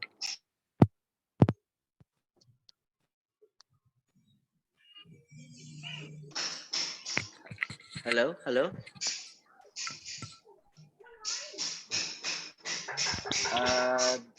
Ya, terima kasih Ustadz. Sekarang kita atas materinya, semoga ini jadi wawasan kita ya, bagaimana kita menyambut kemenangan kita setelah puasa Ramadan ini. Nah, ya kita langsung saja ke selanjutnya, yaitu pertanyaan. Jika dipersilahkan kepada teman-teman yang ingin bertanya untuk bisa menggunakan fitur Raise Hand, ya teman-teman yang ingin bertanya menggunakan fitur Raise Hand, dipersilahkan. Ya ini tanpa nama ini TP2115 ya, dipersilahkan untuk bertanya. Mohon mengaktifkan kamera dan mikrofon. Dipersilahkan. Assalamualaikum Ustaz. Waalaikumsalam warahmatullahi wabarakatuh. Dari Abbas Kelapa 2 Depok. Ustaz, mau nanya Ustaz. Terkadang kita ketika saum di bulan Ramadan, pengennya itu kita di rumah aja gitu, di rumah terus. Khawatir kalau keluar, entah itu belanja, entah itu kemana gitu ya. Terus kita kan secara tidak langsung tuh melihat maaf seorang ibu-ibu yang tidak pakai jilbab, terus berpakaian yang tidak islami. Kan nggak mungkin kita di jalan juga merem, nggak mungkin. Nah, di perasaan dalam hati itu ada, aduh saya lagi puasa nih. Nah itu tentang ikhtisab. Ghafarallahu lahu itu dikurangi nggak ya Ustaz ya? Pahala-pahala puasa kan, man shoma ramadhana imanan wa ihtisaban ghafirallahu ma taqaddama min. Kalau itu memang ada pengurangan gitu Ustaz ya. Terus cara tambahnya gimana Ustaz biar balik lagi utuh gitu Ustaz? Ya. Selamat Ustaz. Ya. Dahulu para sahabat itu pernah ngumpul di masjid. Jadi bukan di rumah, di masjid gitu, lagi Ramadan. Nggak keluar-keluar di masjid aja. Dan saat itu sedang lagi belum 10 hari terakhir. Kan biasanya kan kalau di masjid kan lagi itikaf kan 10 hari terakhir. Ini lagi belum 10 terakhir di masjid terus ditanya, kalian sedang apa di sini? Jawabannya adalah kami sedang mensucikan Ramadan kami. Biasanya kan Ramadan yang mensucikan kita gitu kan. Puasa lah yang mensucikan kita. Ya, mereka menjawab, kami sedang mensucikan puasa kami. Kami sedang mensucikan Ramadan kami. Maksudnya apa? Nggak mau ngotorin. Nggak mau ngotorin Ramadan, nggak mau ngotorin puasa mereka dengan keluyuran. Ya akhirnya sesuatu yang ngotorin puasa terjadi. Mata ya mau nggak mau tadi tuh yang antum bilang, ketemu wanita yang pakaiannya ala kadarnya. Atau kuping ngedengerin ada orang lagi gosip. Dan seterusnya, macam-macam pokoknya. Nah, kalau seandainya hal itu dilakukan, ya pendengaran dan penglihatan tadi ya, dilakukan sengaja, memang sengaja, jelas itu memang menodai ya nilai puasa kita, sehingga berdampak pada baik al-maghfirah dan juga al-ajrnya, ya baik pada ampunan dan juga pada pahalanya. Kalau kita menyengaja. Tapi kalau kita kayak begitu, mau nggak mau memang harus keluar, seperti seorang supir, emang kerjaannya supir, dia mau nggak mau harus keluar dia. Kalau nggak nyupir dia nggak dapat duit, sementara dia harus tetap bertanggung jawab untuk menafkahi anak istrinya. Ketika dia nyupir, kan ada penumpang. Nah, penumpang kan macam-macam, ada laki, ada perempuan. Nah, perempuan juga macam-macam, ada yang jilbab, ada yang nggak jilbab. Nah, sulit bagi dia menolak untuk si perempuan yang nggak pakai jilbab untuk masuk kan. Bang, oh maaf mbak, saya lewatin aja ya. Loh, saya kenapa? Mbak nggak pakai jilbab, dan seterusnya. Ternyata sepanjang jalan yang pengen berhenti dia nggak pakai jilbab semua. Sepanjang jalan nggak dapet sewa akhirnya. Berat bagi dia untuk seandainya dia di rumah saja, sehingga dia ada pertarungan di situ. Seandainya dia keluar dan tetap bertahan atas fitnah-fitnah tadi, justru ini lebih baik. Sebagaimana ditulis oleh Imam An-Nawawi dalam kitab Riyadhus Shalihin, itu ada bab tentang ya fadlul ikhtilat bin nas. Ya, bab tentang keutamaan bergaul bersama manusia, tetap nyampur, tetap gaul dengan sesama manusia, selama dia tetap bertahan atas potensi fitnah dan kerusakan manusia tersebut. Kata Imam An-Nawawi, ini lebih utama dibanding uzlah, dibanding dia menyembunyikan diri atau memisahkan diri dari masyarakat. Ya, jadi ada kondisi di mana memang kita lebih baik di rumah saja. Kalau memang nggak perlu di rumah saja, sehingga kita bisa membersihkan puasa kita. Tapi kalau memang ada hajat, mau nggak mau mesti keluar, maka ya tinggal kita kuatkan godul basar, kuatkan telinga kita. Kalau nggak perlu ya kita alihkan atau apa kayak gitu. Nah, kalau kita bisa bertahan seperti itu di saat kita keluar bersama masyarakat, insya Allah sama sekali tidak mengurangi pahala dan tidak mengurangi nilai ampunan Allah Subhanahu wa Ta'ala. Kalaupun terjadi nih, kita nggak sengaja ngeliat aurat perempuan atau apa, karena kita nggak sengaja, bukan maunya kita, ya semoga Allah ampuni, karena itu bukan keinginan kita. Yang penting kita jangan berlama-lama, ya jangan abis ngeliat kita liatin lagi, ya kayak gitu jelas salah. Ya. Kalau misal,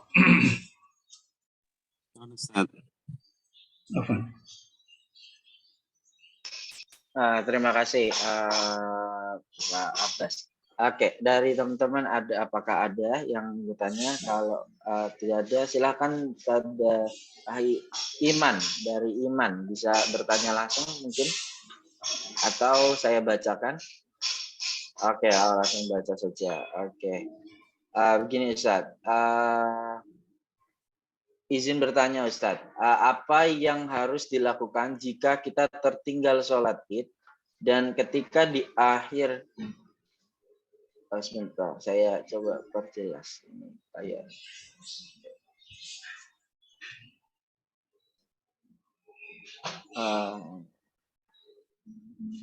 Ketika kita tertinggal sholat id atau ketika di akhir rakaat sholat kita batal, bagaimana cara kita menggantinya?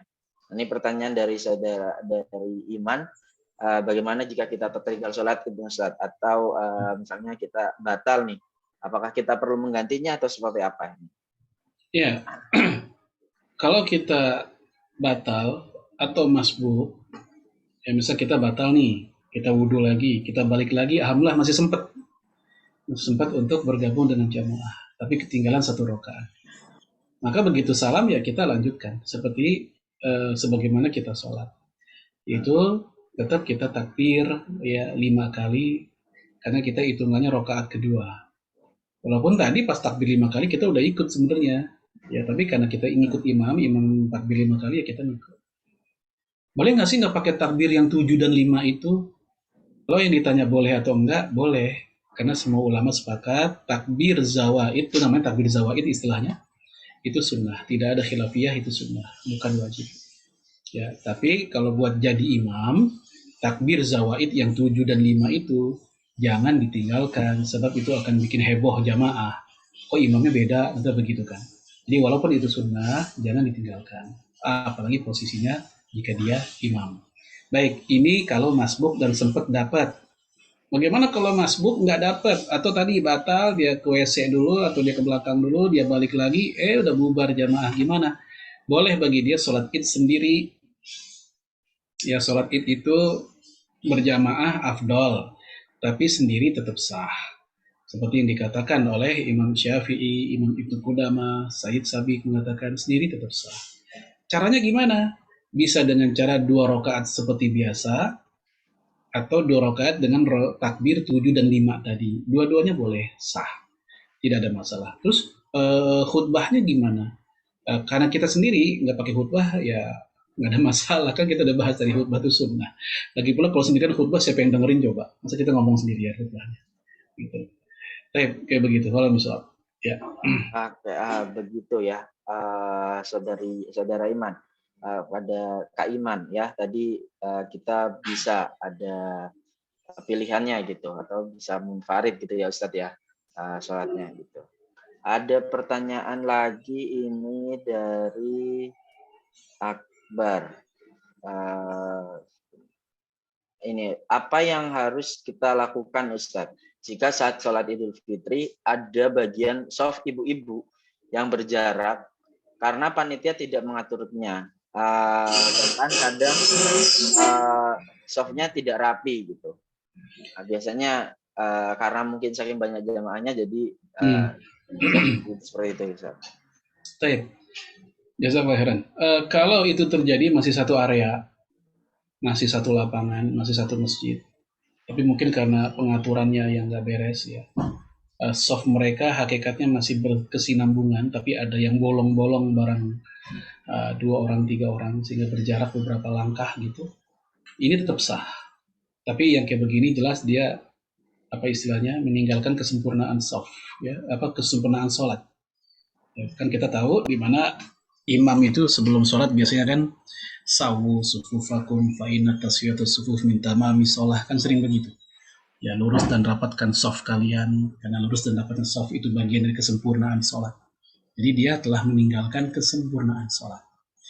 Ya, tapi kalau seandainya areanya berbeda nih, ada sekelompok ibu, anggaplah 2 atau 3 orang, dia berjamaah dengan jamaah yang lain, tapi di rumahnya masing-masing. Emang sih kedengeran, bacaan imamnya kedengeran. Tapi mereka berjamaah di rumah masing-masing sehingga terjadi ketidaksinambungan soft. Jauh jaraknya. Ya, maka yang kayak begini tidak sah mereka. Ya, kecuali kalau kasusnya jamaahnya membeludak, meluber kemana-mana hingga sampai ke rumah mereka. Itu lain lagi ceritanya. Itu masih berkesinambungan, itu nggak apa-apa. Ya, walaupun udah nyampe ke rumah mereka. Ya, sama ini kayak di Masjid Al-Haram pun, ya di Mekah itu, kalau lagi sholat Jumat itu kadang jamaah sampai ke toko-toko karena saking kemana-mana jamaahnya. Hal itu nggak ada masalah karena masih berkesinambungan soft. Walaupun ada jarak-jarak, ada beberapa jamaah yang berjarak karena memang sulit ya untuk dihindari, seperti adanya becekan atau kalau di daerah kita mungkin adanya parit ya, ada got, ada di jembatan, adanya tong sampah di situ misalnya, kan nggak bisa juga di sini. Ini kayak gini susah dihindari. Hal-hal seperti itu terpisahnya soft karena ada uzur itu nggak ada masalah. Walau misal, ya.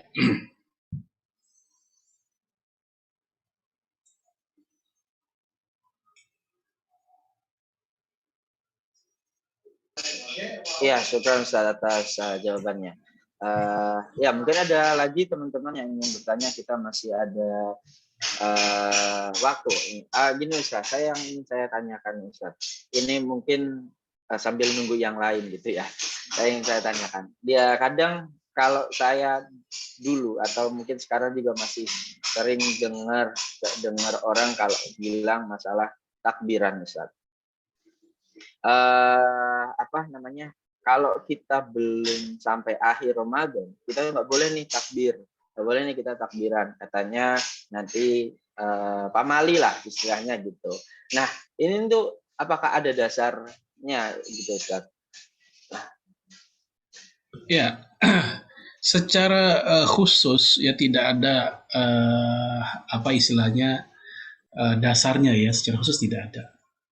Tapi memang secara adab yang namanya takbir mutlak dan takbir muqayyad itu ada aturan main. Takbir mutlak apa sih? Yaitu takbir sekedar takbir. Ini bebas kapanpun, seperti Allahu Akbar ya, sekedar Allahu Akbar saja. Itu namanya takbir mutlak, kapanpun silakan.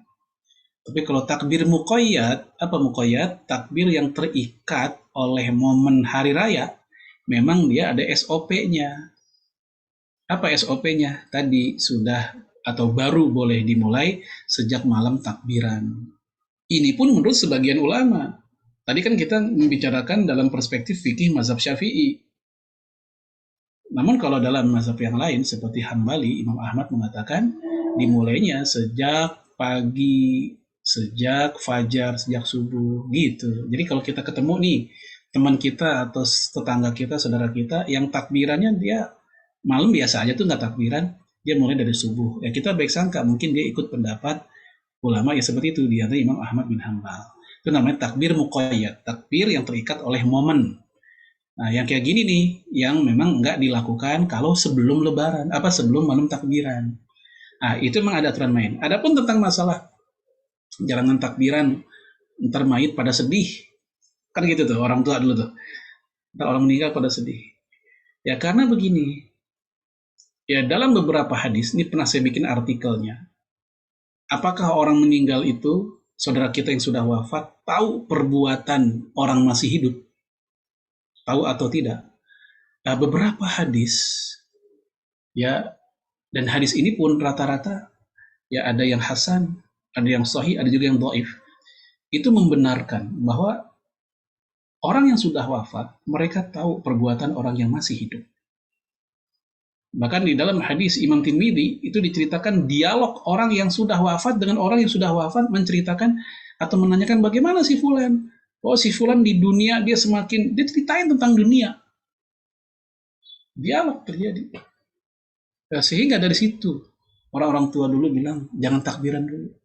Kenapa? Mereka sedih. Kenapa? Mereka nggak ngerasain lagi takbiran. Mereka nggak ngerasain lagi lebaran kayak kita orang hidup. Itu sayangnya orang-orang tua zaman dulu nggak ngejelasin dalil. Mereka hanya bilang jangan pamali dah gitu aja.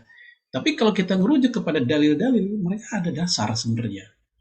Namun yang jadi masalah, apakah orang yang sudah wafat itu pengetahuannya tentang perilaku orang yang masih hidup sedetil itu, gitu? Ataukah umum saja seperti salam? Kita salam nih ke kuburan, ya. Kita dianjurkan salam. Kenapa? Karena mayit itu dengar, mayit tahu. Tapi mereka nggak bisa jawab, kata Rasul. Mereka tahu kok. Imam Ibnu Taimiyah menyebutkan sebuah hadis dalam Majmu' Fatawanya. Orang kalau ziarah kubur, maka Allah akan kembalikan ruhnya ke kubur itu, ke mayit itu, dan dia tahu terhadap yang datang, dan dia bergembira terhadap saudaranya yang ziarah kubur. Dan Ibnu Taimiyah mengakui keabsahan, kesohihan hadis ini. Nah ini menunjukkan bahwa orang meninggal tuh tahu apa yang terjadi dan dilakukan oleh orang hidup. Tapi yang jadi masalah, pengetahuan mereka itu sebatas apa? Apakah sampai sedetil tadi, hingga sampai kita nge-zoom mereka tahu gitu? Ataukah sekedar ya tadi salam, ya mereka doain kita? Atau itu yang jadi ranah debat para ulama sejauh mana pengetahuan mereka? Apakah betul hingga sampai takbiran kita pun mereka tahu atau tidak? Kalau biswab, ya. Jazakallah, Ustaz. Iya, buat teman-teman yang lain, apakah masih ada nih pertanyaan? Kita masih ada waktu. Jika memang masih ada yang ingin ditanyakan dari teman-teman. Oke, gimana nih teman-teman? Bisa raise hand-nya? Mungkin masih ada satu pertanyaan lagi. Bagaimana, teman-teman? Oke. Oke. Ya, saya tunggu ya seberapa detik lagi. Kalau memang tidak ada, bisa kita tutup gitu dengan kesimpulan.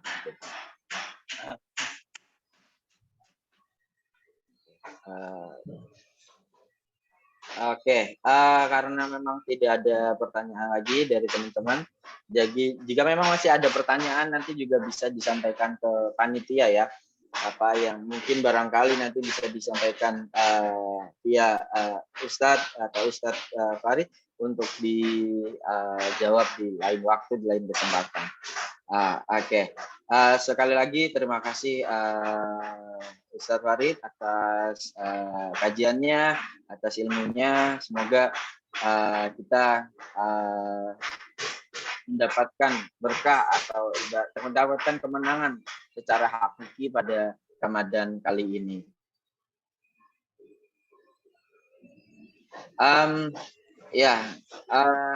Ada beberapa yang sebelum kita tutup pada hari ini, ada beberapa poin penting yang mungkin akan saya sampaikan atau saya simpulkan dari kajian hari ini.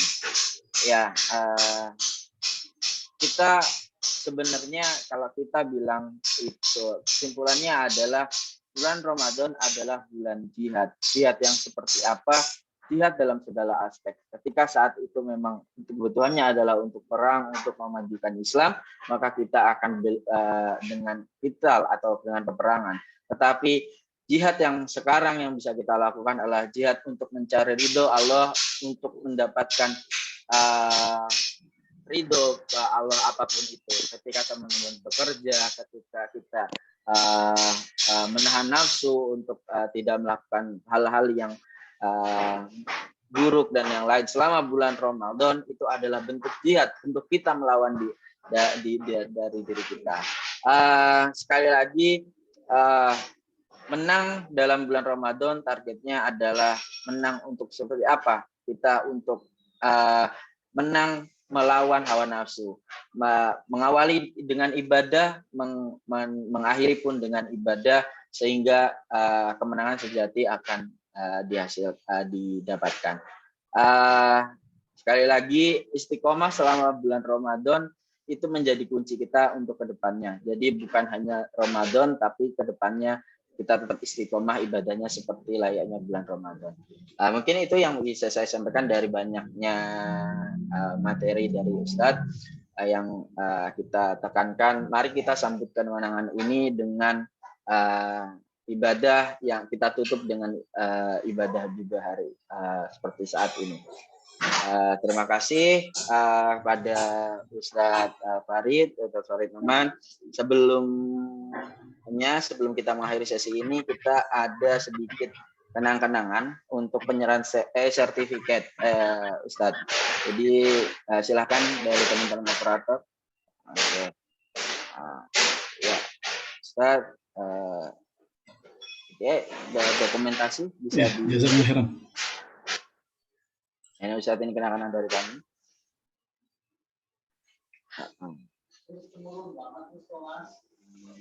Iya.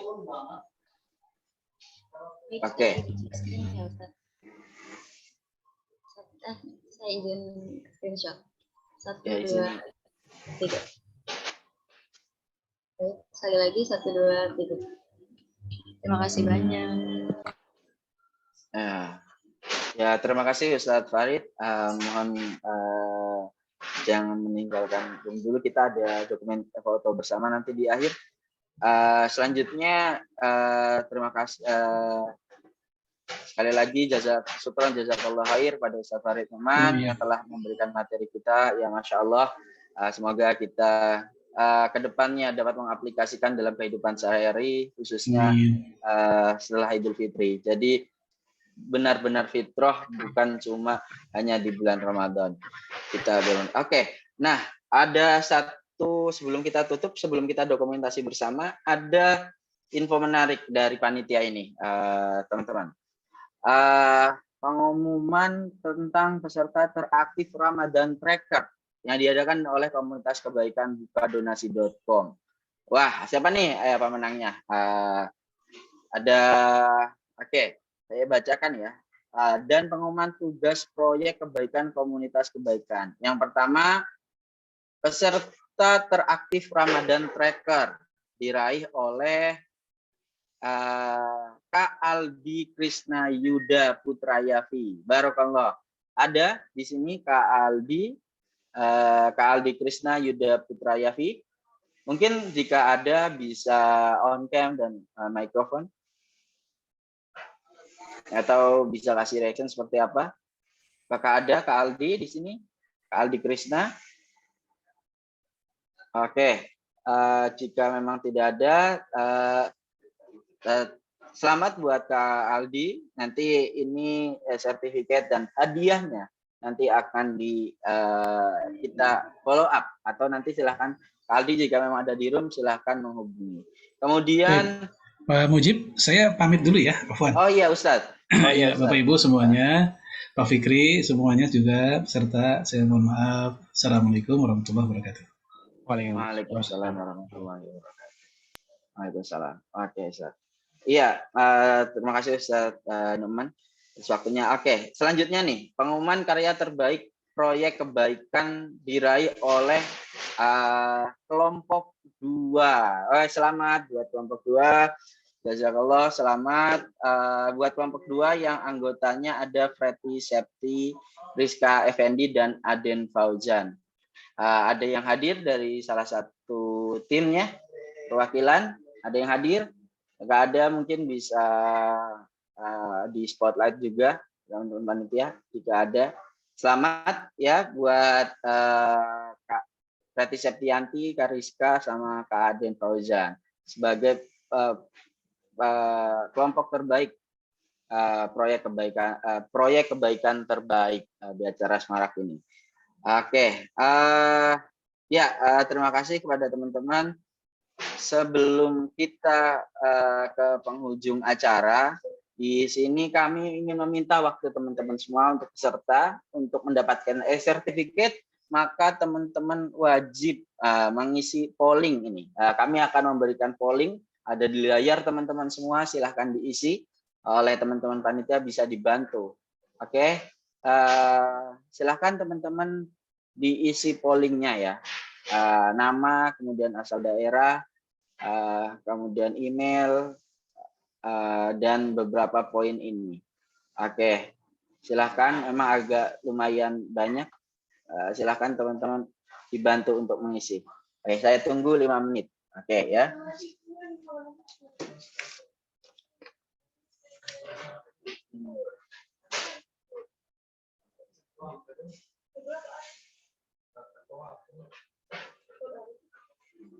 Oke, ya semua buat teman-teman jangan lupa untuk diisi nama lengkapnya, kemudian asal, daerah, email aktif, ada poin keempat, bagaimana tentang acara grand closing ini, tentang ketepatan waktunya, kemudian seberapa menarik acaranya, seberapa menarik materi yang disampaikan oleh ustadznya tadi, kemudian aspek yang membuat menarik itu seperti apa, apakah giveaway dan sertifikat dan seperti apa. Oke,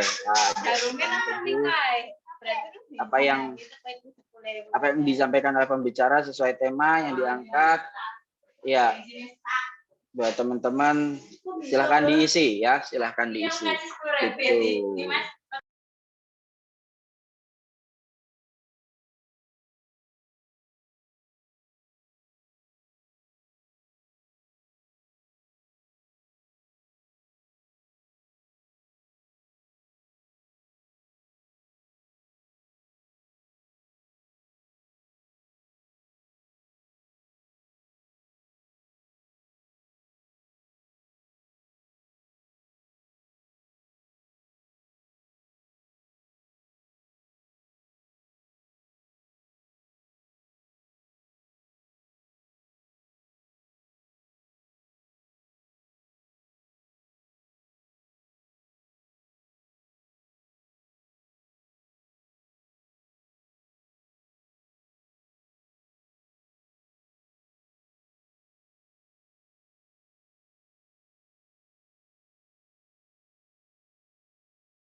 Oke, sudah semua ya teman-teman, apakah sudah semua? Jika sudah, kita teman-teman silahkan tulis komen sudah di kolom chat ya, biar kita tahu nih sudah ngisi semua atau belum. Teman-teman silahkan isi komen ya, silahkan komen di kolom chat kalau bilang sudah selesai gitu ya, biar kita memastikan. Oke.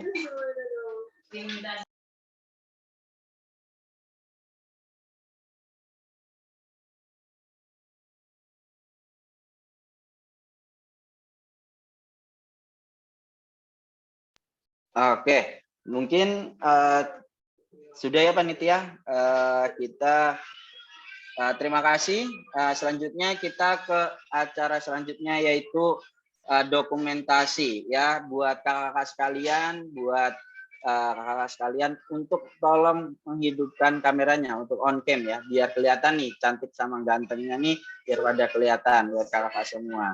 Oke, silahkan on cam kita bersama-sama untuk dokumentasi bersama, untuk foto bersama nanti akan diarahkan oleh tim dokumentasi. Oke, dipersilahkan tolong on cam ya semua.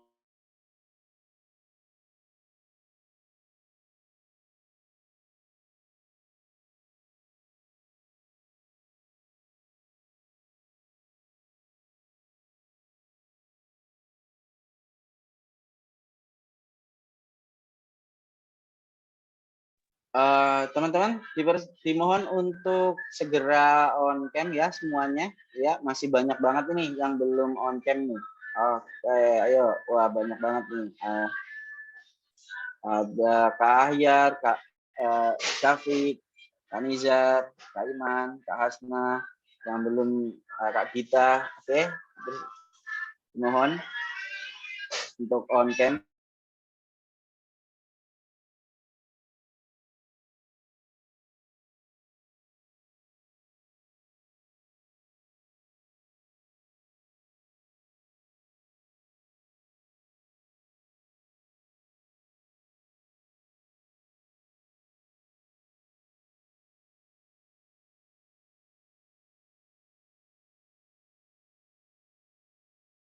Oke, silakan tim dokumentasi untuk diarahkan mungkin untuk dokumentasi.